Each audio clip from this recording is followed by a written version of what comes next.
Did I get that right? Good afternoon and welcome to this special live streaming of the HCL Squash Tour Indore 2024. Bring you the women's quarterfinals. First up, it's going to be Radika Seelan against Navia Sundararajan. Two of very talented players in India, having made into the last eight. Should be a good game, Ashwin. And welcome to this live stream. Lovely to have company in the studio, Ashwin.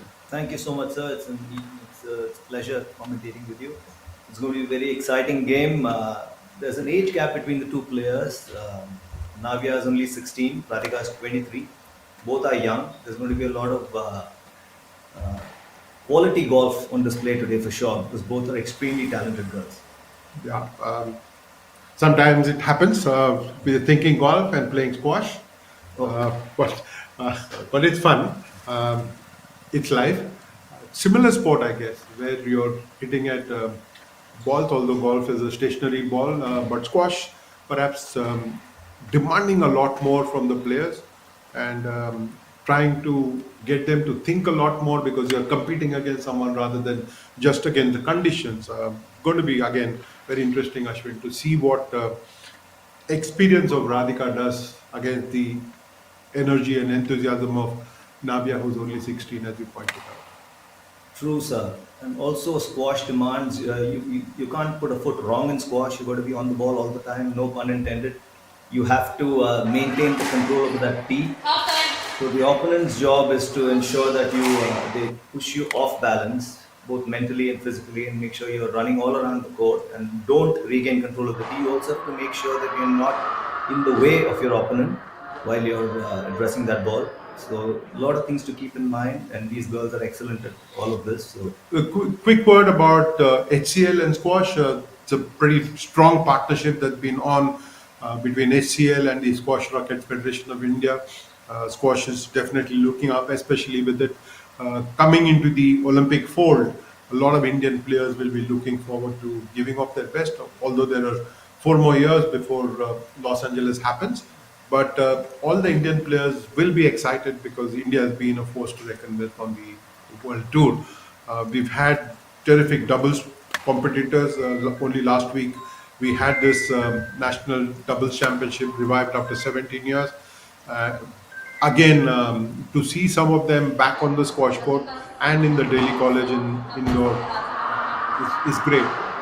Players want competition all the time, and since you've done a lot of golf, Ashwin, you know players want to play every week. Um, here's what. Here's how the first match of the day has started. Uh, Quarterfinal, which is expected to be very competitive. true, sir. This 4-year time lag that gives, thanks to HCL's effort, gives India enough time to produce the kind of player who will win a medal at the Olympics. We've got 4 more years to go, as we know, the LA Olympics. So this is perfect timing, and there are 4 more of these tournaments scheduled to be held this year. So it's excellent news for young squash players in India.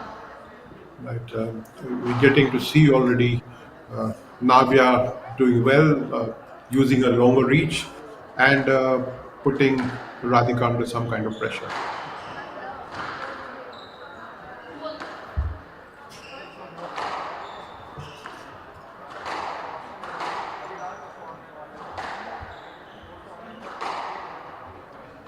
Quite intense the play here, with the court being used in all its dimensions by the players, getting them to move around a little bit, both in forehand and in backhand, and it's good to see them strive to put the other under pressure.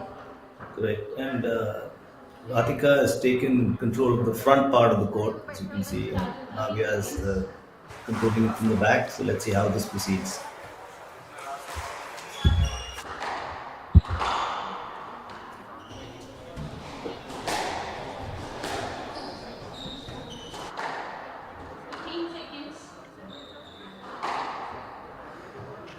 This is a sport that demands a lot of understanding of the angles, how the ball would react to a certain shot, and where it will go. So you need reflexes and anticipation, apart from, of course, using a lot of knowledge that you have acquired with practice over a number of years. Beautifully played that. Excellent, excellent shot from Navia. HCL squash show with the number 4 women's quarterfinal match. Angeles involving serve. Nirupoma Dubey of India to receive. 5-2. Best You know how to put pressure. That was a good serve. And Radhika is already up 5-2, racing on into a good lead. one love. 6-2. Make that 6-2.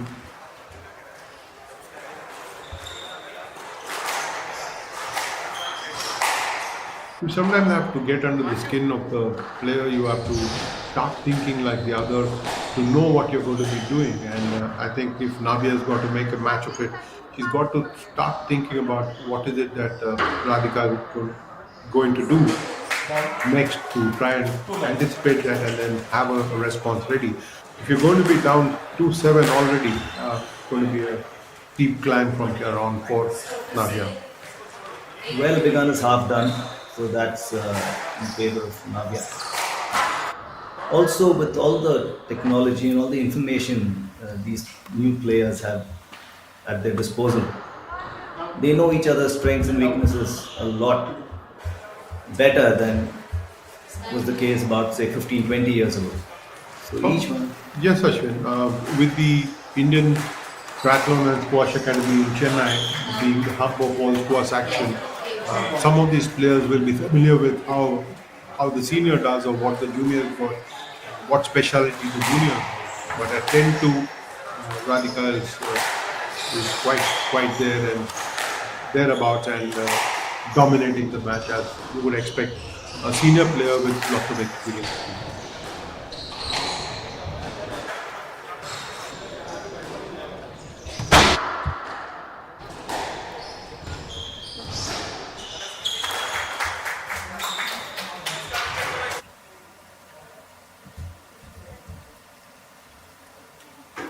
looks like she's just running away with it, Navia. She's got that first game, 11-2. Quite comfortable after being down 2-0. I think Radhika had conceded a couple of easy points to begin with. She just warmed up, and Navia perhaps has to find solutions to a whole lot of problems because Radhika is using all her experience to make Navia run around a little bit and put her under pressure, getting to run across the court and both back and forth. So quite a challenge for the younger player, but the great lesson, Ashwin, in match play, in understanding what needs to be done to when you're up against a senior player with a lot of experience, wily as she is, Radhika. So, with all your experience in sports journalism and management, what do you think of?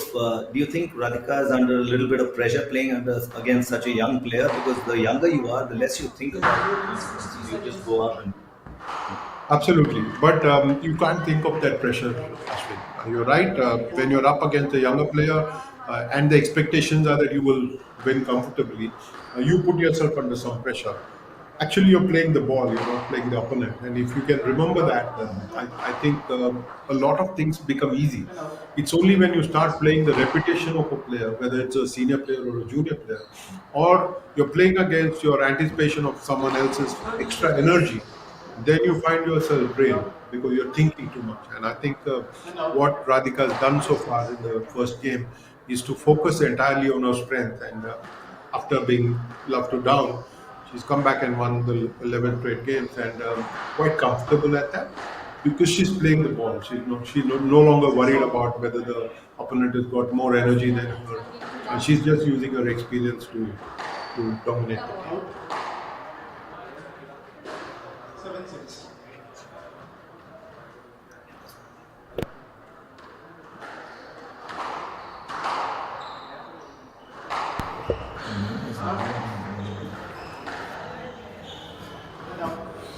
It's turning out to be a long rally.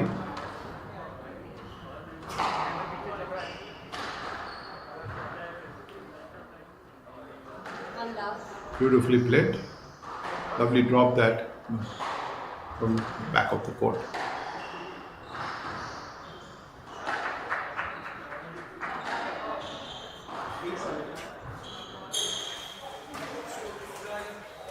Stroke is Mirage. Sometimes you start wondering where your next point is going to come from, and then to be able to fight it out and last it longer. So Navia just picked up that first point in the second game. 9-7. And Navia is also using her better reach. She's a little taller than Radika, so she's using that reach to good effect, and that's what she would require to do with the kind of ball placement Radika is subjecting her to. Absolutely. But the senior player is back. She's serving again at 2-1. You can see how she's making her run around a little bit, using deception as well at some point of time and using power at other times.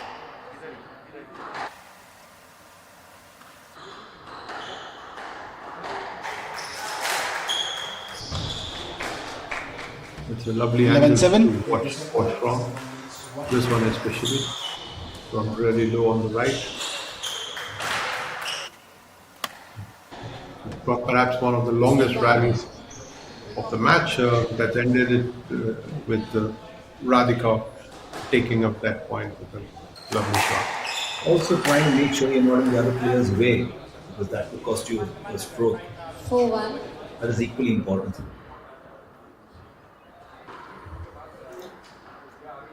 At 4-1, Radhika will want to continue the good work that she's turned on court so far. 4-1. To be able to turn up and bring your A game, irrespective of the opponent, is the challenge. And it's lovely to see how Radhika has fared so far.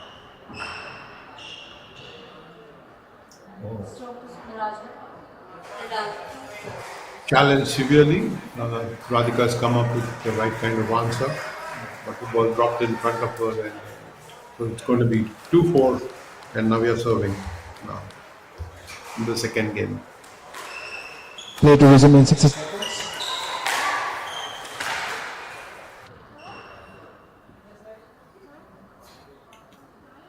The challenge for younger players will be to maintain consistency, Ashwin, and if you're able to find that consistency, this was a late, of course, and that's why she's serving again.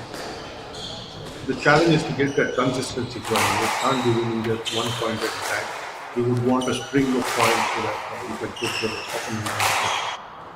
Also, Radhika seems to be playing to a plan, and that's helping her a lot. She's really studied. Oh, there we go. She's dictated the game. This is an unforced error, getting a backhand and not getting the ball to the wall. This is Single. what she younger player. Obviously, age is on her side, but at 15, when you have national champions answering to the name of Anand Singh, and at 16, you will be under pressure because you're being assessed against the yardstick that Anand is. Not fair, perhaps, on the younger players, some of the younger players, but that is how the sport is. It can be pure and you will be compared. But Anand is a bundle of energy.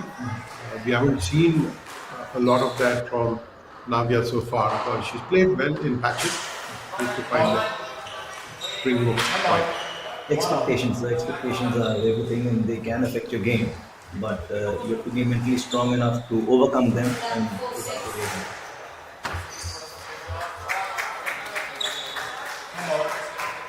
6-4. Navia serves in the second game. Radhika is one game up.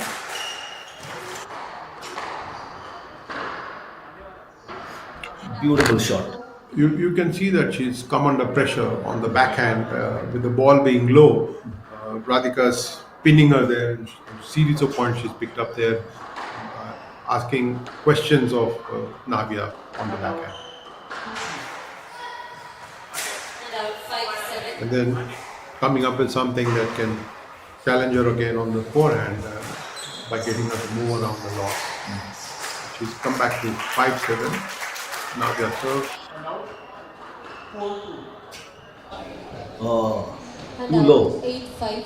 It's perhaps the third or fourth time she's done that in this game alone. And when an opponent gets the sense of that this is your weakness, they're going to constantly test you on that. And that is what is happening with Navia. Radhika has capitalized on that and picked up a few points. I think Navia was trying to drop the ball short and get her opponent to run close so she can take control of the tee again. That's where she faltered. Stroke the same ball. Beautifully played. Four all. Always having to come under pressure and then find that extra zing that you need to convert it into a point. But you can already see that Ball. at 9-6, Yeah. Radhika just Five needs a four. couple of points more. And in fact, she's on 10-6 game more.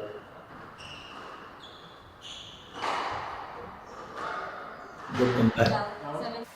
Lovely. She sensed that Radhika was quite away from the ball and placed it beautifully. I think you would want to see more from younger players like that. Good game sense.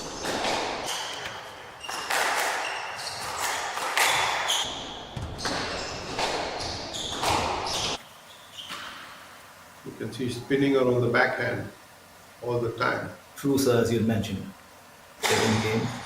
Down. So she's two down, 11, Yes, 11-2 in the first and 11-7 in the second. And Radhika's had to work a little bit harder in the second game, and she's quite comfortably up 2 games. But you want to see competition. You got to see a little bit of it with some good placements from Navia. Tells you of the potential that she's got. Tells you of the intent that she's got of not going down without a fight. And I think that's what competitive sport is about, Ashwin, where you want the youngsters and even the senior player to be fighting hard and not giving away easy points. One can take an example from Vijay Amritraj's famous victory when he came down from 2 sets down to win. So there's always a possibility. You just need to have the self belief, and you have the game. That's why you're there. But it's good to see Radhika, who's the expectedly the senior player and expected to win the match. She's stayed on court and is keeping herself busy and keeping the ball warm as well. So very important for the ball to be warm and for them to get the right kind of bounce. And she's quite there. She means business and she's found a good weakness to exploit, and she's got picked up a lot of points on Navia's backhand, especially from the back of the court. You were mentioning Anahat Singh, sir, and Radhika lost to Anahat Singh in JSW Wellington Masters in Jan this year. So technically, she won't be taking Navia too lightly because she has lost to a younger player, and I don't think she will have the Anahat bases covered. Anahat has to be one of the more exciting players on the circuit today. She's got the game, she's got the understanding. And for someone who's only 15, she's got great game sense, and I think that when she brings to the table, she's able to dominate matches against experienced players as well. With the start of the third game, it's going to be a big one for Navia. She's got to win this to stay in it. Oh, Stroke to seal it. One love.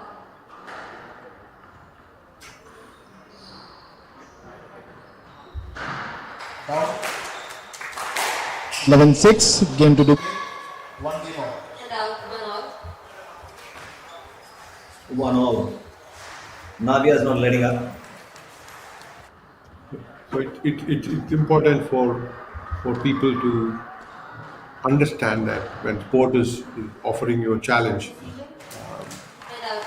And out. 2-1. and you're looking to win matches,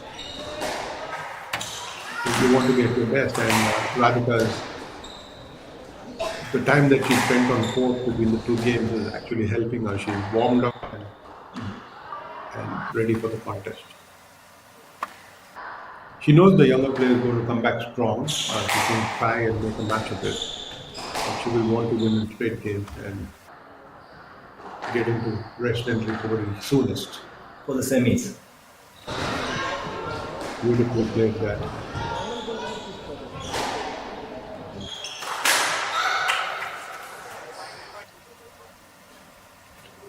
Long rally ends in favor of Navia. 2-all in the second game. In the third game, 2 games down. So here is a chance to come up with something special as she serves. Navia is improving with every game. She's like giving a senior partner a run for a month.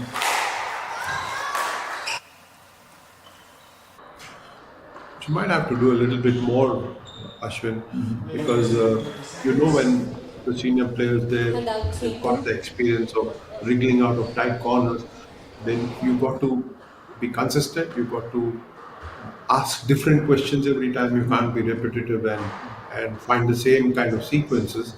So it's important for Navia to ask different questions of Radika and then find some solutions of her own. 3-2. But also, sir, the blind belief of youth. Not to say Radhika, they're equally young. I And mean, out 3 but, all. the 16-year-old has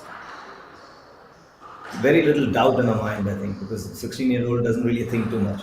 So that might actually go in her favor. When you push to the wall, Ashwin, sometimes you come up with clear thinking, with a calm mind, and with the right approach, you might end up finding what you're looking for with just that calm mind. And at the moment, we got to see a little bit of that as she's up for the first time in 2 games. She's up for the first time. She's leading 4-3. Okay.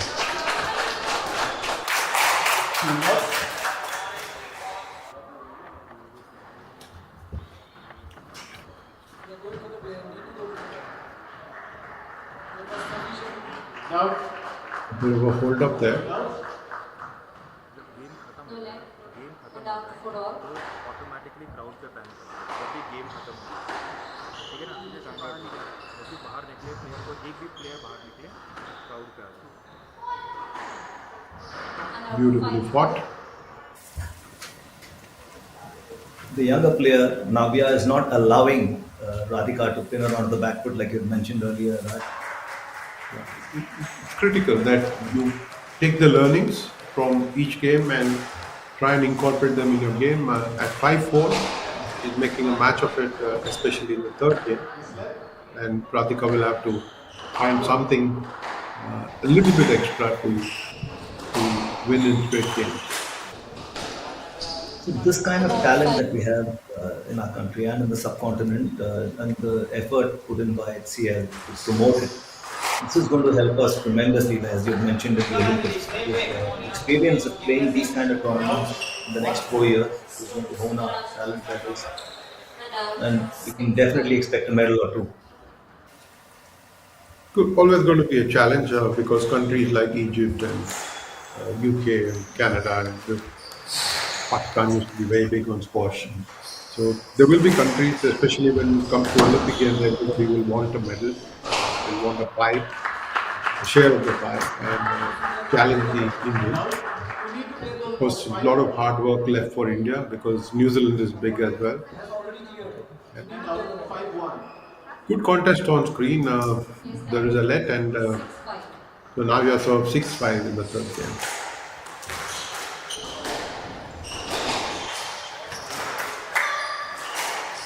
It's now 7-5. You can see that she's printing herself up. 5. She's kind of goading herself into believing that she 6-1. can provide the kind of fight necessary to take the match into the fourth game. Improving with every game, getting closer and closer, and challenging her opponent. Beautifully played that. Excellent, And excellent. out 6-7. But It's neck to neck now.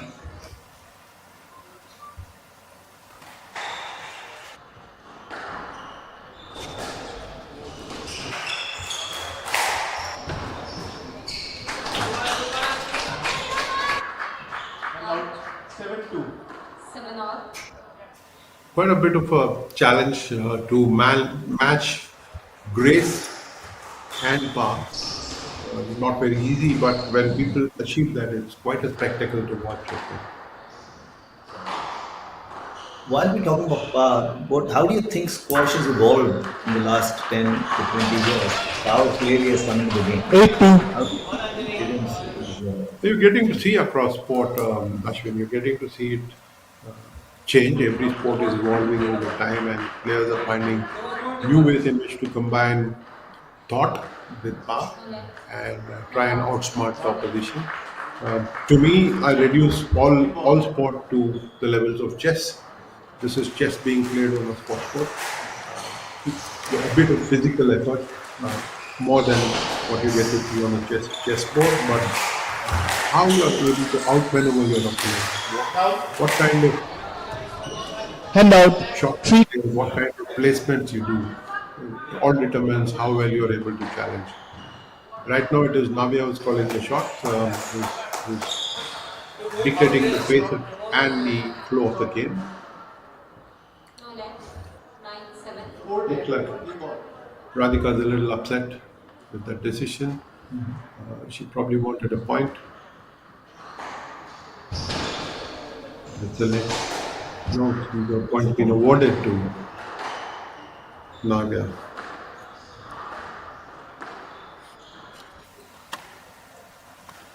It's about keeping the mind on the present and not worrying too much about the referee's decision.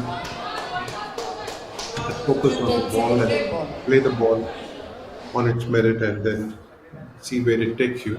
This is game ball for Navia, very creditable in the third game. She picked her game a lot and she's able to 10-7 game ball. 6-10. Game ball. at least stretch the match, look like she's going to stretch the match into the fourth game. I don't know what Radhika's strategy in the fourth game will be, but it does look like it's going to be exciting. A little bit more than it looked when she lost the first game 2-11 and the second one 7-11.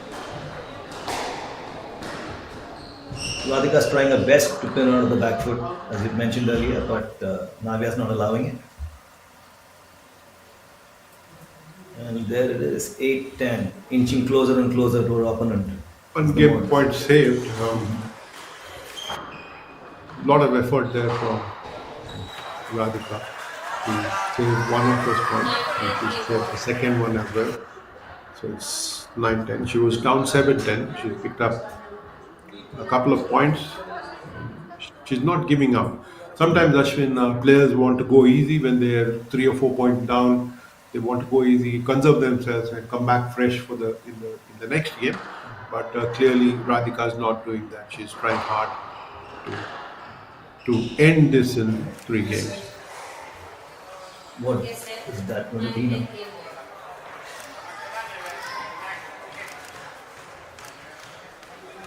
game ball. That was a let.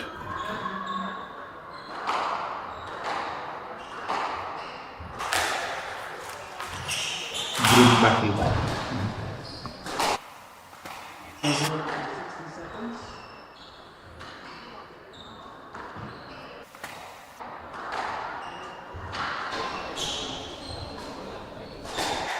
Both of them are making the other go around. Oh, excellent. But this was very well played by Navia, who won the third game 11-9. So it's 2-1 for Radhika. And I think Play will resume in 30 seconds. 3 games where you got to see a bit of a fight, a bit of a challenge, and competitors playing on level terms. Good to see the younger player fight back and not give up after being 2 games down. 15 seconds. Made excellent use of her height and used her reach to good effect to win the third game. But also, I think you got to see a little bit extra effort of not getting pinned on the backhand, of turning the game on its head by asking some questions of Radhika as well. Very important to not concede easy points. She committed fewer and forced errors in this game, and therefore she was able to win it. Even though it did look like Radhika was fighting back when she saved 2 game balls and then came back to serving at 9-10, but it was Navia who won that final point. But it will be interesting, Raj, to see what Radhika does now to counter that back Lalit. Lover. game that she had, which her opponent is almost put to rest. So now let's see how she comes back, what she has to think on her feet, and let's see what her new strategy is to counter Navia. Very clearly, you could see that Radika was And a out, little one slow love. towards the game, and she was slightly late on the ball, and then 15 was had to seconds.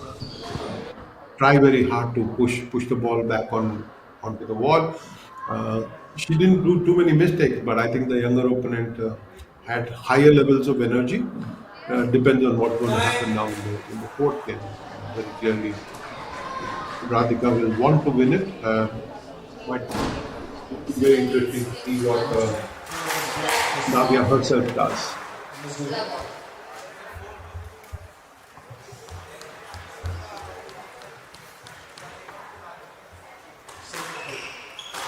After the fourth game, Navia served.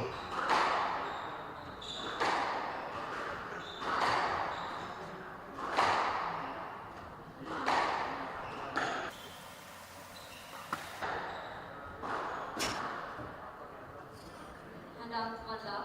Tried that little drop. Didn't work that time. So in the fourth game, the first point goes to Radhika.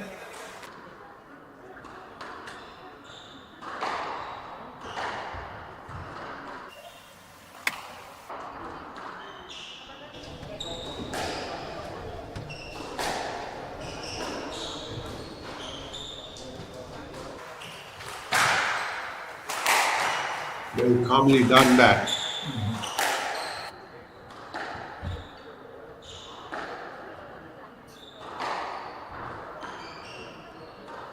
That's one hell of a rally. Yeah, it's so much movement. Now you've got to quickly get back to the tee, and from there you are moving to play the shot. You play your shot, and then you come back. Not going to be not the easiest of things to do. You have to stretch. Sometimes you've got to run. Beautiful rally that. What an outstanding rally. The longest so far in this game. Looks like she's hurt herself. Navia has hurt herself. Was it the racket on the shin? I think Or is it a muscle pull? Or a cramps, probably.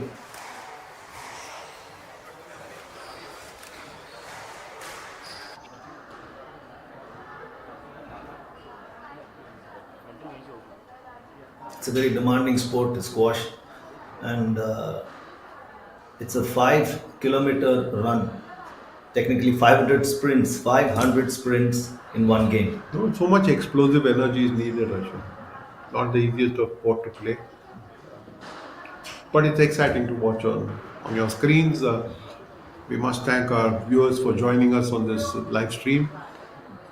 We're trying our bit with HCL and the SRFI to promote the sport, to make it more accessible to a lot of people, so that we are able to build our champions and make them household names. We already have a few. Deepika is a star in her own right. Joshna is as well, and for years you had Saurav Ghoshal leading the charge as a fantastic singles player. And then you had Harinder Pal Singh Sandhu, who played some outstanding doubles for India. So you had some stars, but I think squash is on the cusp of becoming a bigger sport, especially with the induction in the Olympic Games. They've tried very hard to get the sport into Olympic Games, and I think India's played a big role in that. Kudos to people who've succeeded in worked hard and then succeeded in getting into the Olympic Games. While this break is on, Raj, what I would love to ask you is how much of a role does power play in squash? It plays a huge role in tennis now. Tennis is completely power driven. And how much of a role does power play in squash? Or is it more dexterity and flexibility and movement and judgment? I guess power does play a role in any sport. It's about how you control that power. Obviously, you need a lot of it, but how you control it and how much of it you bring into play, that becomes important. And how you channelize the power at your disposal with a lot of thinking. I think it's about the agility, it's about the power, and it's about the tactical acumen that you can bring to the court that will help you win matches consistently. Obviously, you've got to work very hard on your fitness, but at the same time, you have to be able to find the mental strength and the resilience to deal with any situation. Look at Navia, for example. She's just come back from love to down, 2 games down she was, and she's fought hard to win that third game 9-11, and then at 1-0, she's had to step out for medical attention. Not the best of things, but how she comes back now on court, if she's able to focus on playing one ball at a time rather than think about how her ankle, I guess it is, which needs attention. I'm not sure what really happened there, but I think mistakenly Radika stepped on Navia's foot, and that's probably causing her a bit of discomfort. Uh, but lovely to see medical attention being available so promptly and to give the kind of support that Navia needs. But how she comes back now on the court and what is it that she's able to do will be very interesting to watch. But for a moment, Ashwin, I think Delhi College, we all know, has got a long history behind. Lovely to see your college have such facilities for squash in Indore and to be able to, that's very clearly there.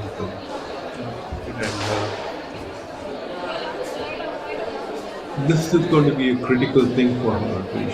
Will she be able to overcome thoughts of how the ankle needs attention? She's getting ready there with that little strap on her ankle, getting ready. Tells you that she's eager to put up a fight. You can be sure Radhika is going to give her a run for the money now, literally, because she's going to leverage this little bit of discomfort that Radhika is facing to her advantage. Yeah, So it's good. I'm so glad that she's come back. Obviously, Radhika is going to try and make her run around a little bit more and test her ankle.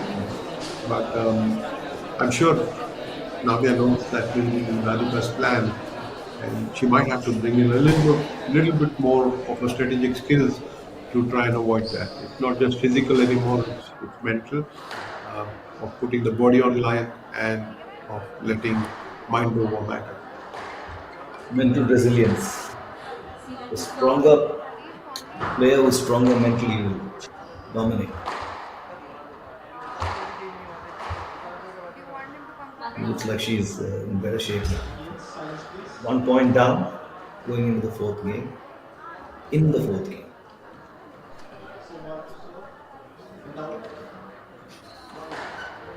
Radhika serves. Obviously, she's Down. looking for Hand out. signs of discomfort. 1 on.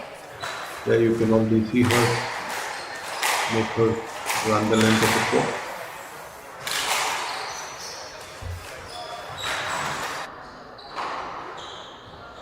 With those drives and with the drops, alternating them.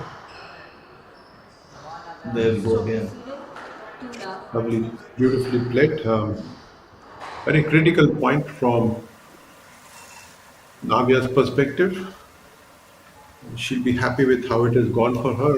Even though it was a long rally, she might have lost the point, but she will draw some confidence and be able to move around with the dexterity that she has done. What a shot. 3-0 to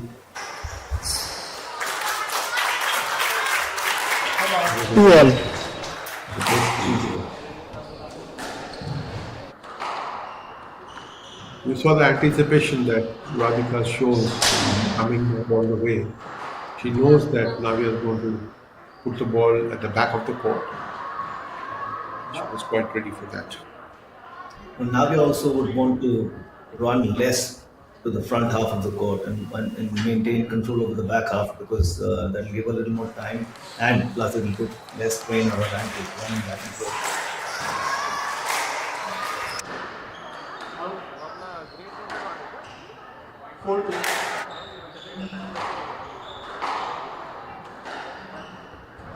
And Radhika will try to make her do exactly that. It was a long injury break for medical attention. And out. 3-4. This is the old feeling that we got to see in the first two games. She's not able to get the ball high enough, and she's playing that soft with soft hands, not being able to get the distance.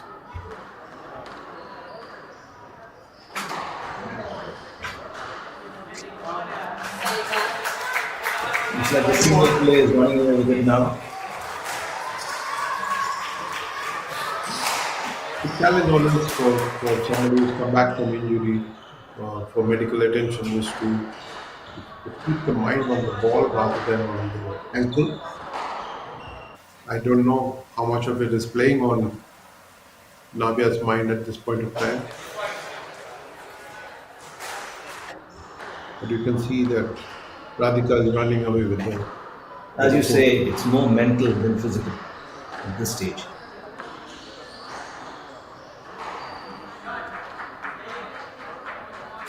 6-5.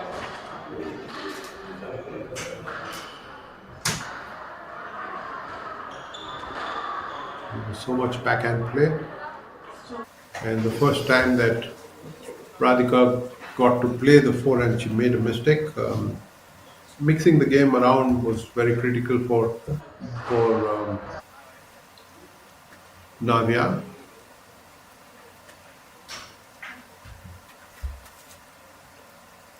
One game to two down. Navia has got to serve at 2-6.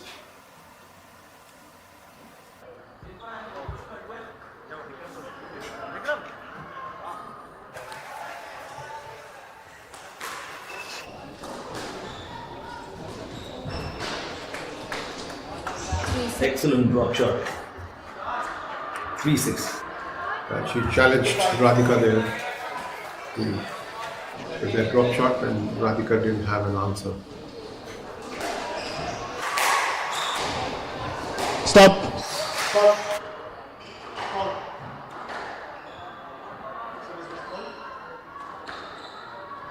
And out.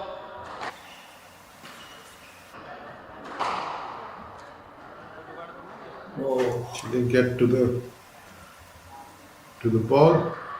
some great angles there, and, but Radhika pulled one over Navia. 7-3.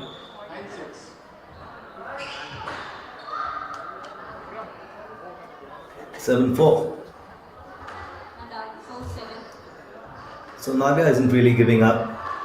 She's going for it, trying to win a second game and take the match into game 5. It's one thing, Ashwin, to be able to put up a fight, and another thing altogether to turn the tables around. I'm not quite sure that she's got the game yet to challenge Radhika today, and the injury is not helped her. Beautifully done. She knew that Radhika was quite some distance away, but Radhika was able to manage getting to the ball.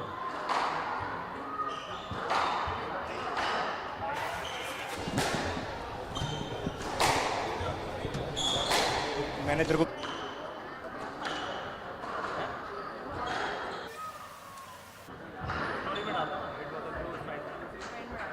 And out 5-8. 8-5. Navia is really not giving up.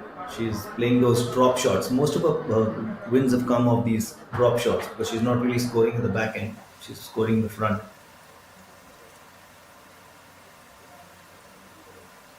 5-8.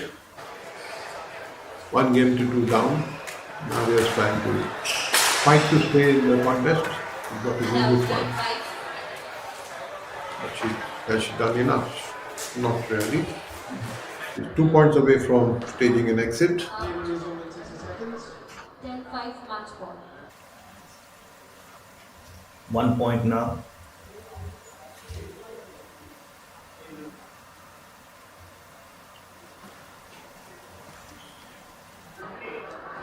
And out 6-10 match ball.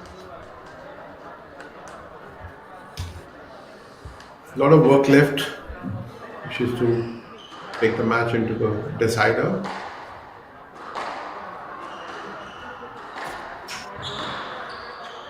Oh, that was beautifully executed. 11-1. And it's game, set, and match Team level for 6 Radika. and level level 6.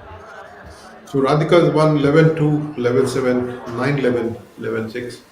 Quite comfortable, you would say, in the end, Ashwin, especially after that comeback in the third game. It was it was a challenge, perhaps helped a little bit by that injury to Navia in that at the beginning of the fourth game. Well, we have one semi-finalist. It was 3-1. She played Radhika really well. Freeman It was very done close. well to get that. I'm happy that I was in the winning set. Congratulations for the achievement, ma'am. Let's give a round of applause. Radhika achieved the top ranking, career top ranking of 157 on the 23rd of April 2023. The 23-year-old looking to better that effort and maybe break into the top 100. With your take on that. It's very important for youngsters to continue doing what they're doing. At 23, perhaps she's no longer as young as Navia is, but she's got the game, she's got the determination and to move on. But this is the innovation that HCL and SRFI are trying. We just got to see the first reactions from Radhika after she went the game. I think players will get used to this concept of responding to questions soon after they won a match.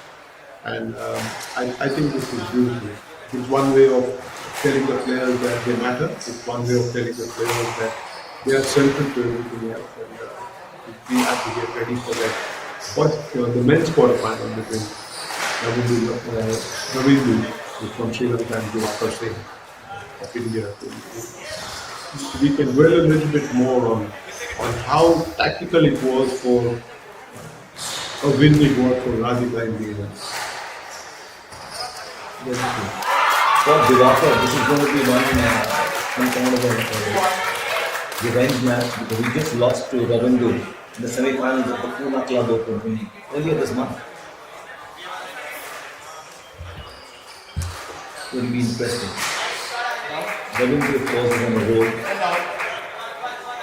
It's good that India is hosting these competitions and players from the neighboring countries are able to come in and from other nations as well are coming in and making the most of the opportunity to get some match experience.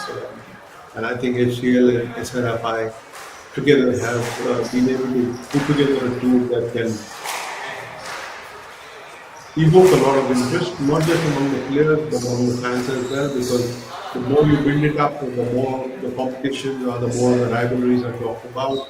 I think the sport will rise to the next level. I think it's very critical that these steps have been taken at this point in time. Kudos to HCL, and I think other corporates need to come up and do similar things for other sports in India to make sure we're sporting power one day in sports other than cricket. So there's lots of sports where India has done well. Asian Games, we went to the top medals plus without being intense about sport. We all know how big the European player is. But to focus, to keep the focus sharp on squash, got its share of celebrity players. We go back a long time to the 60s where we have picked up its first award for a squash player. Goes back a long time.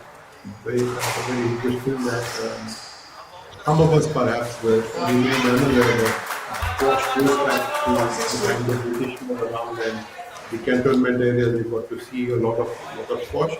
But back in 1961 it was K.S. Jain who picked up that particular and in the last lot it was kind of something who won the list of awardees.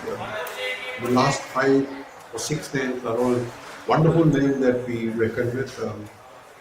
I grew up reading about how Bhubaneswari Kumari was a legend in her time by winning a number of national titles. And then came along people like Saurabh Shah, Radika, so many of them have done really well. So squash has got its own set of heroes.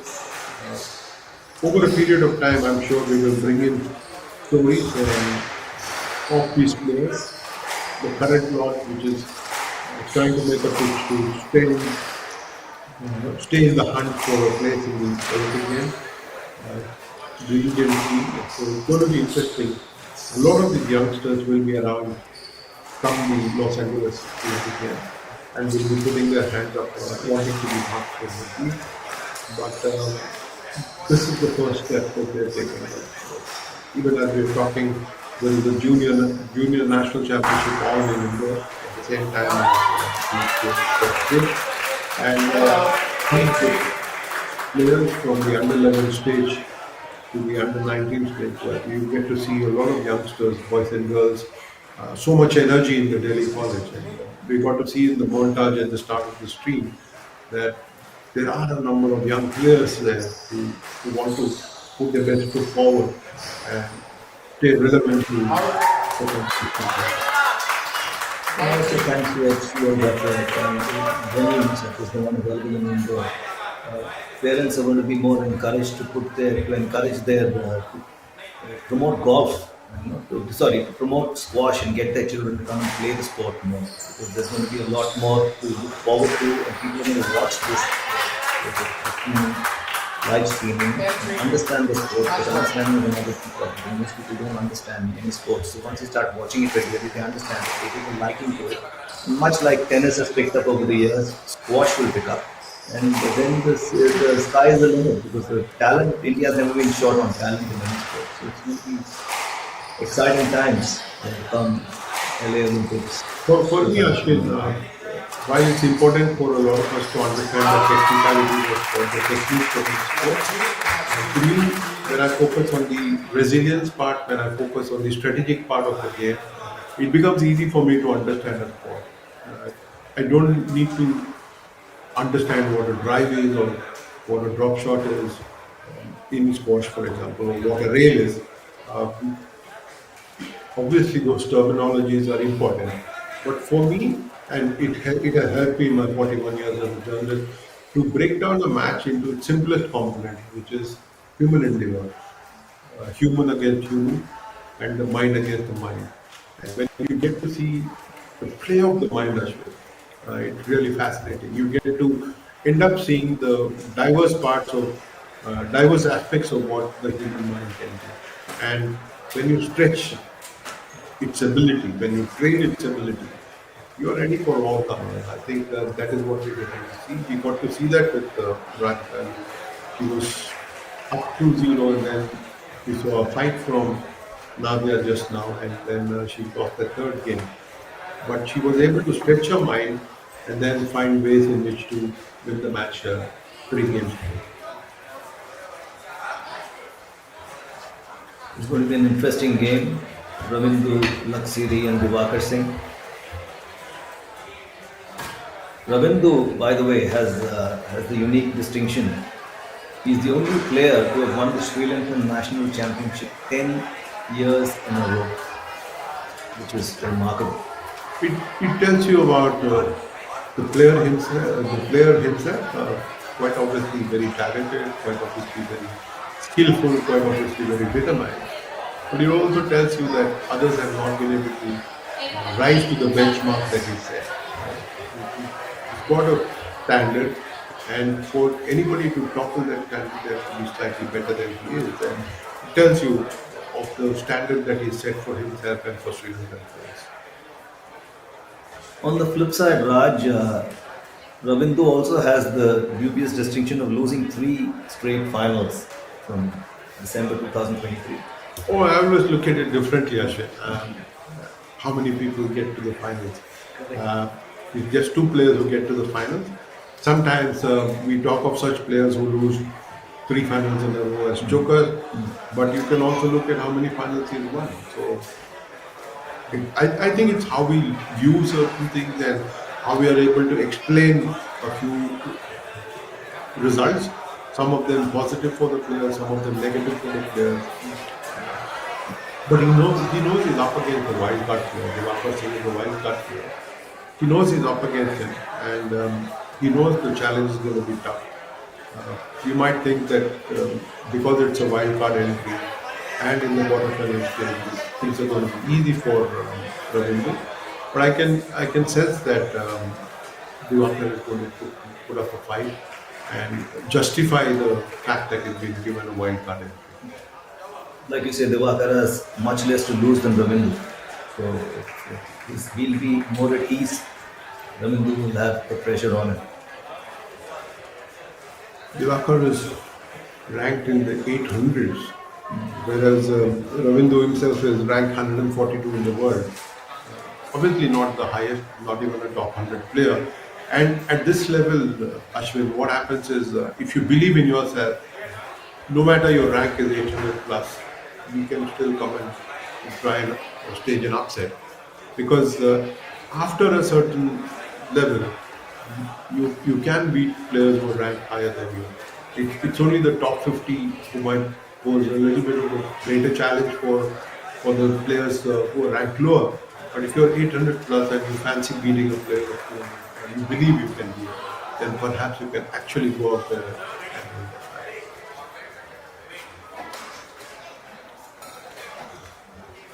From the looks of it, two superbly fit individuals who are ready for a contest in the HCL Squash Tour Indore 2024 at the Daily College in the marvelous city of Indore, a very ancient town that is known as one of the cleanest places in Indore is, and we've got a great sport culture going back to C.K. Naidu as a cricketer. The stadium, the Nehru Now it's Stadium time for outside, our has got a second. victory bat Now it's time for the celebrating. next quarterfinal. Just put your hands together for the referees, Manish and Ashu. Audience, just put your hands together for the referees. And now it's time for the players, Ravindu Lakshmi from Sri Lanka and Diwakar Singh. Guys, put your hands together for the players of today. Referee is the captain in your team. And the players now Ravindu from Sri Lanka and Diwakar Singh from India. Diwakar has age on the side, he's only 22. Ravindu is 28.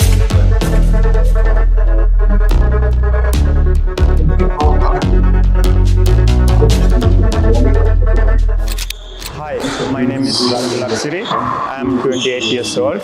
Started my squash career when I was 7 years old, and I am currently national champion in Sri Lanka 11 times in 2013 to 2023, and I won the junior national title for consecutive 3 times. This is my fourth PSA 3K Challenger tournament tour in India. I hope to do my best in this tournament and hope to win this title. Thank you.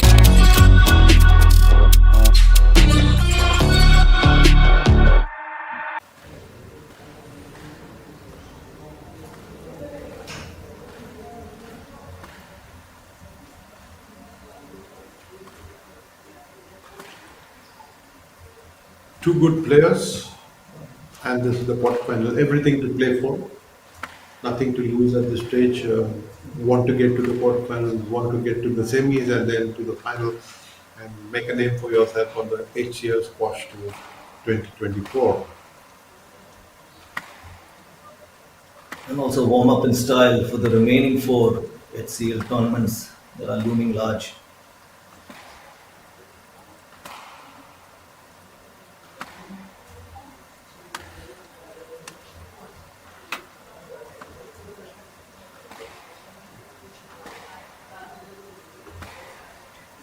Even the warm-up routine is fascinating to watch. You try and get all your shots going.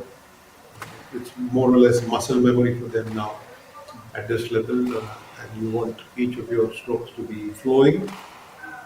Warm-up itself is a fascinating watch. Also, Raj, I was just noticing, much like in cricket and in golf, the contact with the racket and the ball is made under the chin, under the face. So you have maximum power that you can transfer into the ball. So it's very interesting to watch. You want the racket to get the ball on its sweet spot, as they call it in a lot of other sport, where there's a pattern ball, where there's a racket and ball. You want to make the right contact, ensure that the ball does exactly your bidding. You don't want it to be even 1% of the mark that you want, because if you make those kind of mistakes, you might a lot of points. Very important that you get the game right. Very important that you are able to make contact at the right place with the racket. Great start to the HCL Squash Tour Indore 2024 with the women's quarterfinal going off. You don't want to see one-sided game.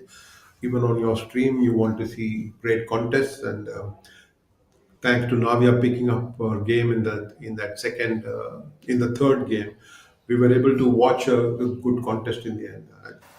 In that second game where she lost only 7 points, where she picked up 7 points, then she won 9-11 in that third game, and then she fought hard despite that having to take that injury break and needing that medical attention.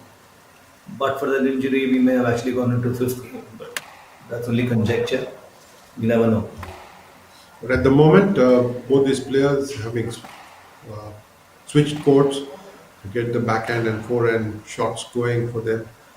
Still in the process of warming up. I'm sure we're just a couple of moments away from the beginning of what could be an exciting contest.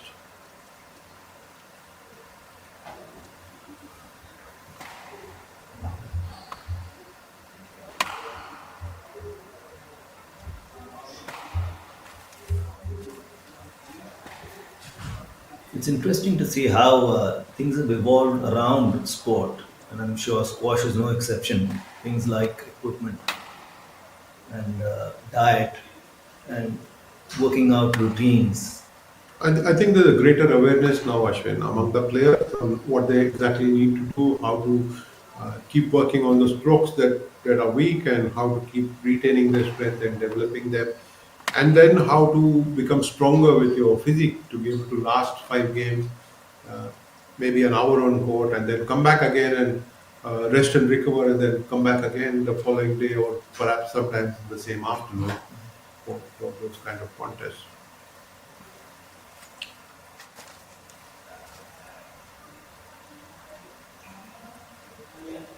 Lovely to see the camaraderie between the players at the start of a contest. Friendship and respect and excellence, Olympic values that are being promoted very clearly with that gesture of standing next to each other and with the hands around the hips and around the waist, and showing a sense of friendship and respect for each other.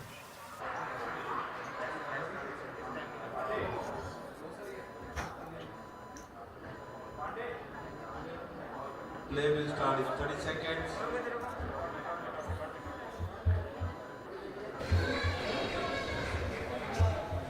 Immaculate looking facility. Indore really has caters well to its coaching facilities and of course to its 15 coaching. seconds.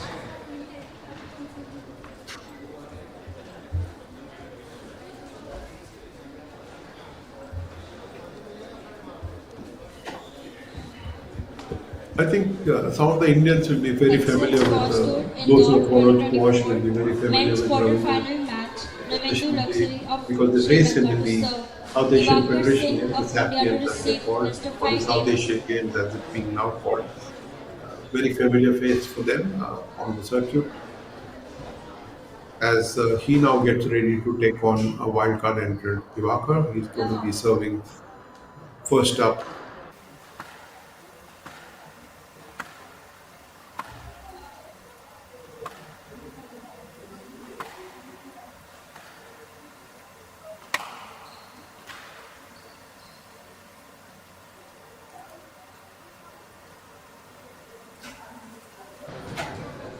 1-0. He picks up that first point. Ravindu's covering the court brilliantly. One off. He just seems to be everywhere. I think it's kind of expected now that you get to see them try and keep the early part of the play on the backhand for both, 2-1. where they're kind of warming up for a contest.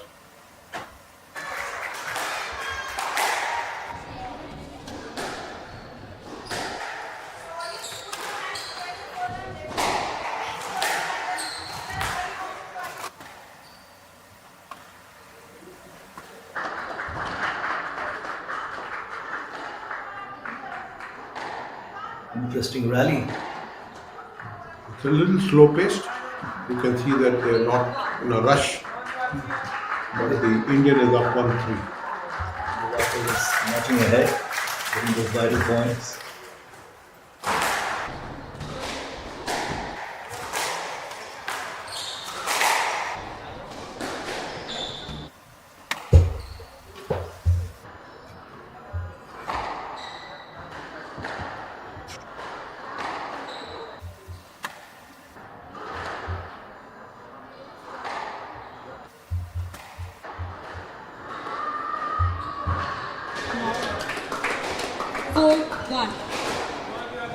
After having lost to Ravindu earlier this month, Diwakar would certainly have done his homework and be certainly better prepared to compete against the Sri Lankan opponent.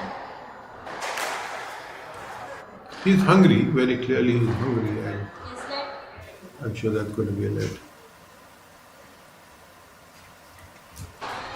5. correction? 4-1. And another one.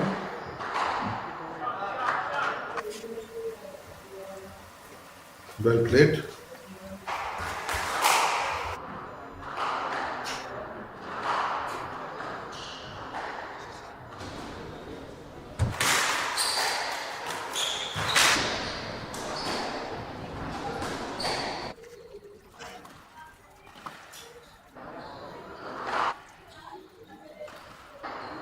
Very engaging rally that, Ashwin.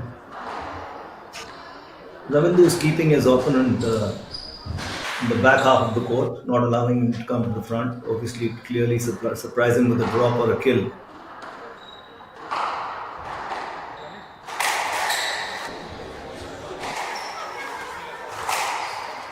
There you go.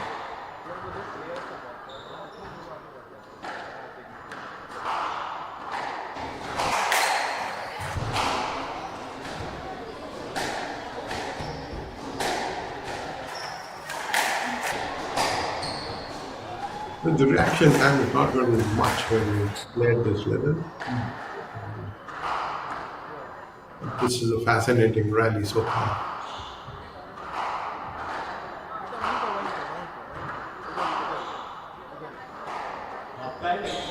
Stroke to luxury. So much of everything in that rally. Beautifully well. Brilliant rally. What an outstanding one. All the Sri Lankan has pulled back 3-4 in his in the Indians' favor.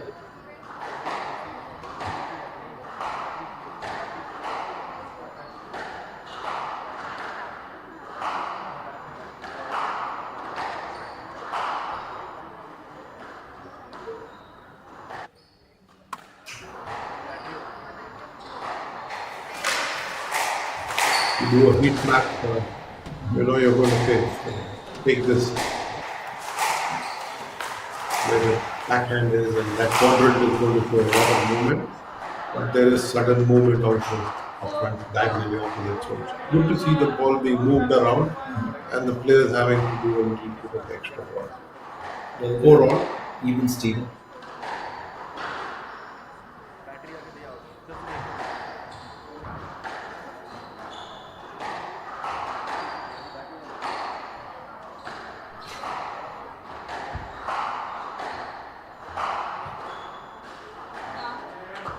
Allowed 5-4. this is almost like boxers sizing each other up, waiting for the other to make a mistake.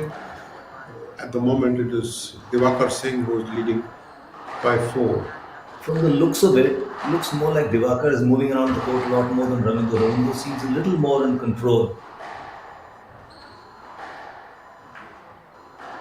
You said it, Ashwin.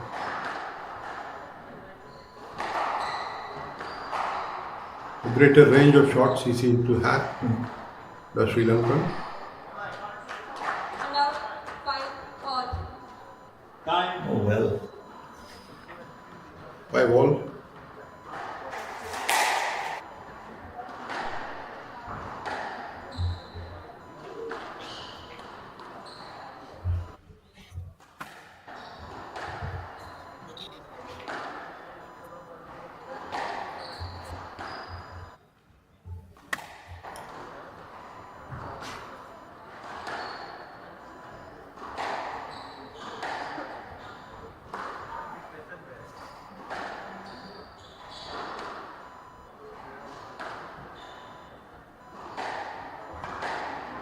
If you notice, Rindu is hardly giving Diwakar anything on his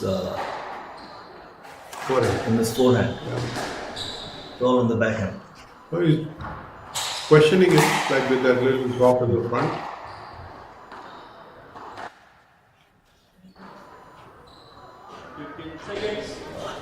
Drop.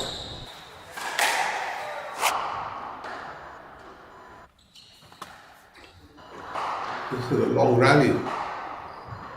Who's going to blink first? But there is 6 5. a very critical blinking that has happened. A very big point this was for Ravindu, and he's taken that lead 6-5.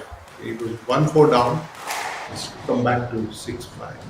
And also these rallies give you that mental edge when you win this. HCL score 2, Indore When the next point comes into play. Undoubtedly, Ashwin, undoubtedly. And sometimes it works on the mind of the player who's just lost that point, and you go on to concede a couple of more before you realize what's hit you. So, but it's good to see Diwakar saying, focus hard and do the best he can. Even though he's conceded that point again, is 2 point down now, 7-5 to Ravindu. Ravindu's experience is coming into play here, and his ability to, or rather, how does one phrase it? He knows how to win a little more than Diwakar does. Lots of experience there. Out. And out 6 7. 6-7, Diwakar serves.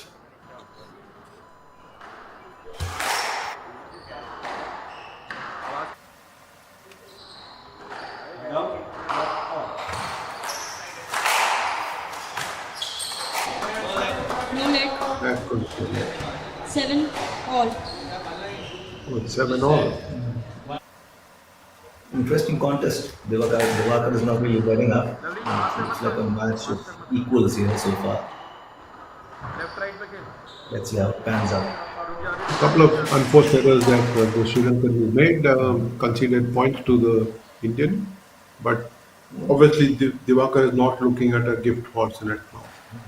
8-7 he leads now.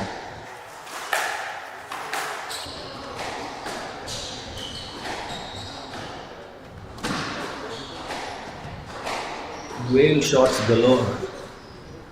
Yes, sir. 2-1. Oh, what a drop. Brilliant. 9-7. 7. I think they were both toying with each other's minds at this point of time with those drop shots in front until Diwakar came up with something really special there. 9-7 he leads and is serving in the first game of this men's quarterfinal of the HCL Squash Tour Indore 2024.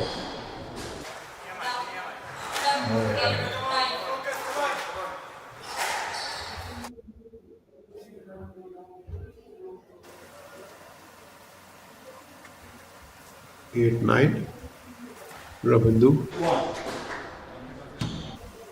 It's always a challenge with those drop shots, trying to get it right. Not a thing problem.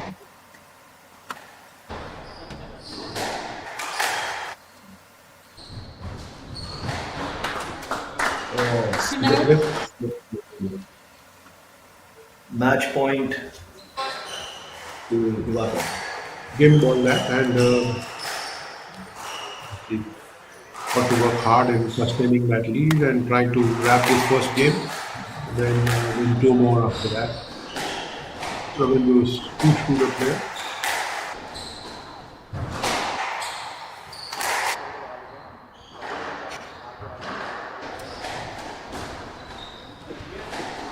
There is a measure of comfort, though, that you're getting to see more players showcase at the moment. If you notice, Raj, Ravindu never lets go of the tee. He's always there and thereabouts. It's one of the prerequisites. You're able to get there so that you can then economize on your movement when the ball is played. Stroke to luxury. One out. 9, 10. Game out. Oh, Save itching one goal. of the game balls, so it's 1 point away from leveling scores. And Rindu serves now 9-10 in that first game.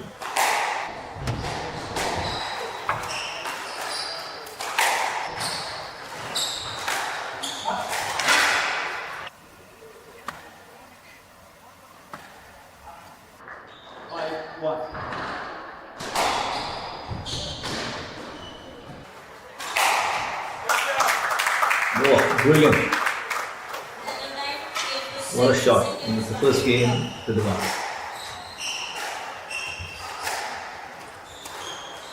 Wild card or no, he's one game up.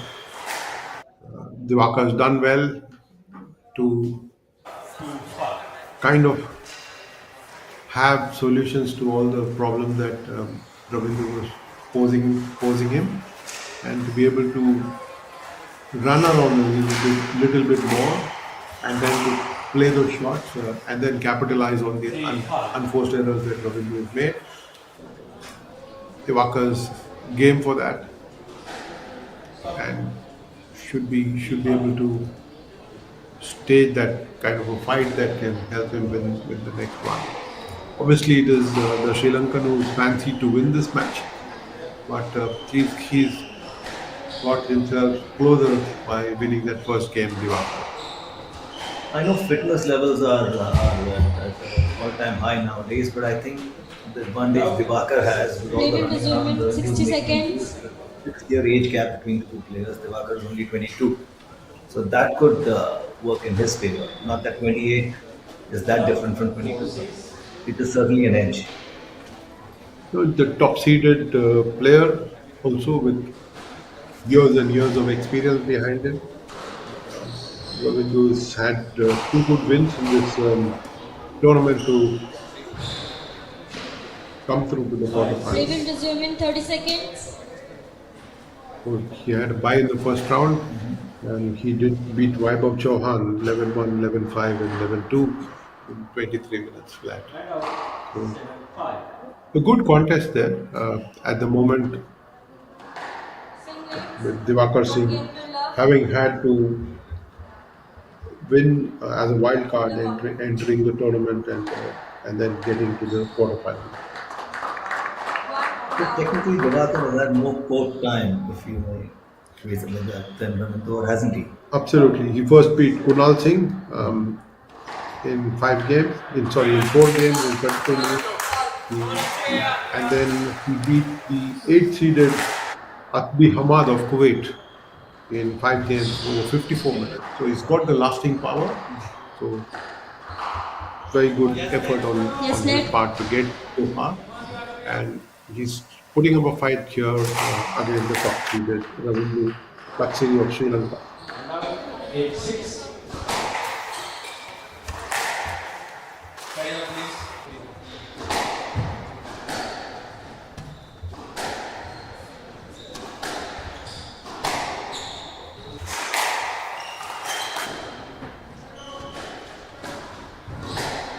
Oh, beautiful shot, right at the edge of the line. So when you beat a seeded player and come into a quarterfinal match against the top seed, your confidence is really up, and that is what we're getting to see. That he's able to translate his confidence and match the Sri Lankan shot for shot, and then perhaps find that winner as well with that slightly surprise element. surprising element that he brings to the table now. Well, they're neck to neck right now. Oh, what a shot. 3-2 And for the Indian judges up by 1 point, 3-2 in Diwakar Stadium.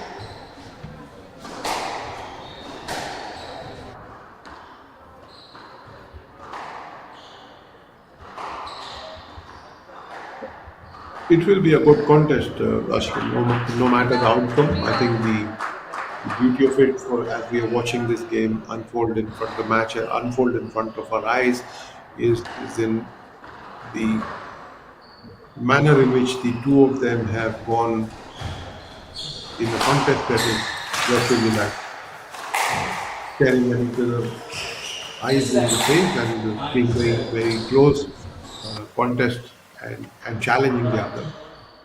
Which one of them will win? We'll have to wait and watch, but it's really fascinating to see a duel that is so close. This is how a game of squash should be, and to use a cliche, squash will be the winner, and so will HCL for bringing this remarkable tournament to the public in India and in subcontinent. On the PSA Challenger Tour, this is part of the PSA Challenger Tour circuit, which is where HCL's contribution is huge, and the SRF is able to host this tournament thanks to the support of HCL. But when you get to see players from around the continent, especially, this tournament has seen Sri Lankans and Kuwaitis, and it's interesting to see how the sport popularity is catching up. 5-3 to the Sri Lankan in that second game is one game down to Diwakar of India.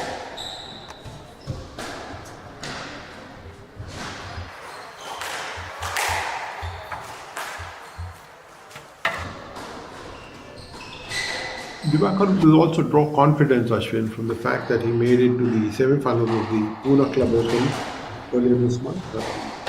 There was still a wild card. He's making the most of those wild cards. Got into the semi-finals earlier this month and is looking to get into the second successive semi-final for him. Good long rally this. Excellent drop shot by Rindu. Diwakar was up to the task, equal to the task. down. Becoming 4-5.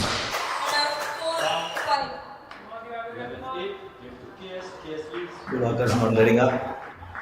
Even though the Sri Lankan has gone up by 1 point, Diwakar is 4 points, Rindu's 5.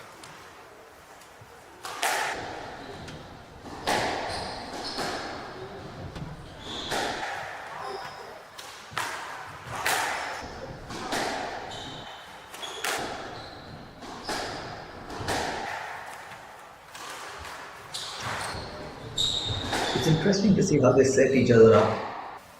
Playing on one side of the court and suddenly surprising the other. And just as interesting to see the responses every single time. This is a high quality match at this level, at the Challenger Tour level, definitely a very high quality match.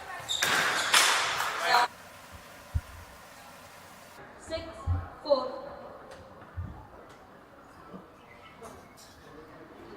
Ravindu 6-4, leads 6-4.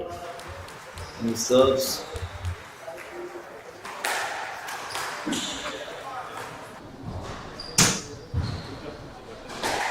See the drop shots. In 60 seconds.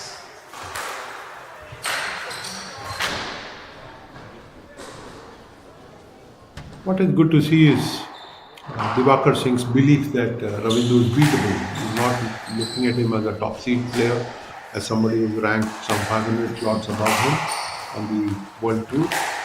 He believes that he can pull the rug from under the feet of the Sri Lankan and is able to match him shot for shot. 30 seconds.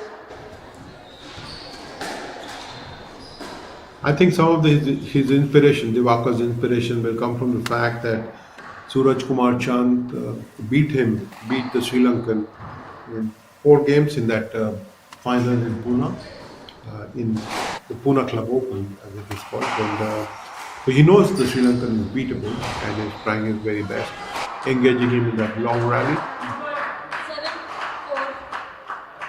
left side. Ravindu widening the gap, 7-4 in the Sri Lankan's favor. But you can be sure Diwakar is not going to give up. I think it's about the right execution. He had a chance there to bridge the gap even further. Diwakar did. But I think when you get excited, overexcited, and you're not able to execute the shot to the best of your ability. So 7-4 is down in the second game, having won that first one. 8-4 now. The Sri Lankan is playing angles far better than Diwakar. That's his winner.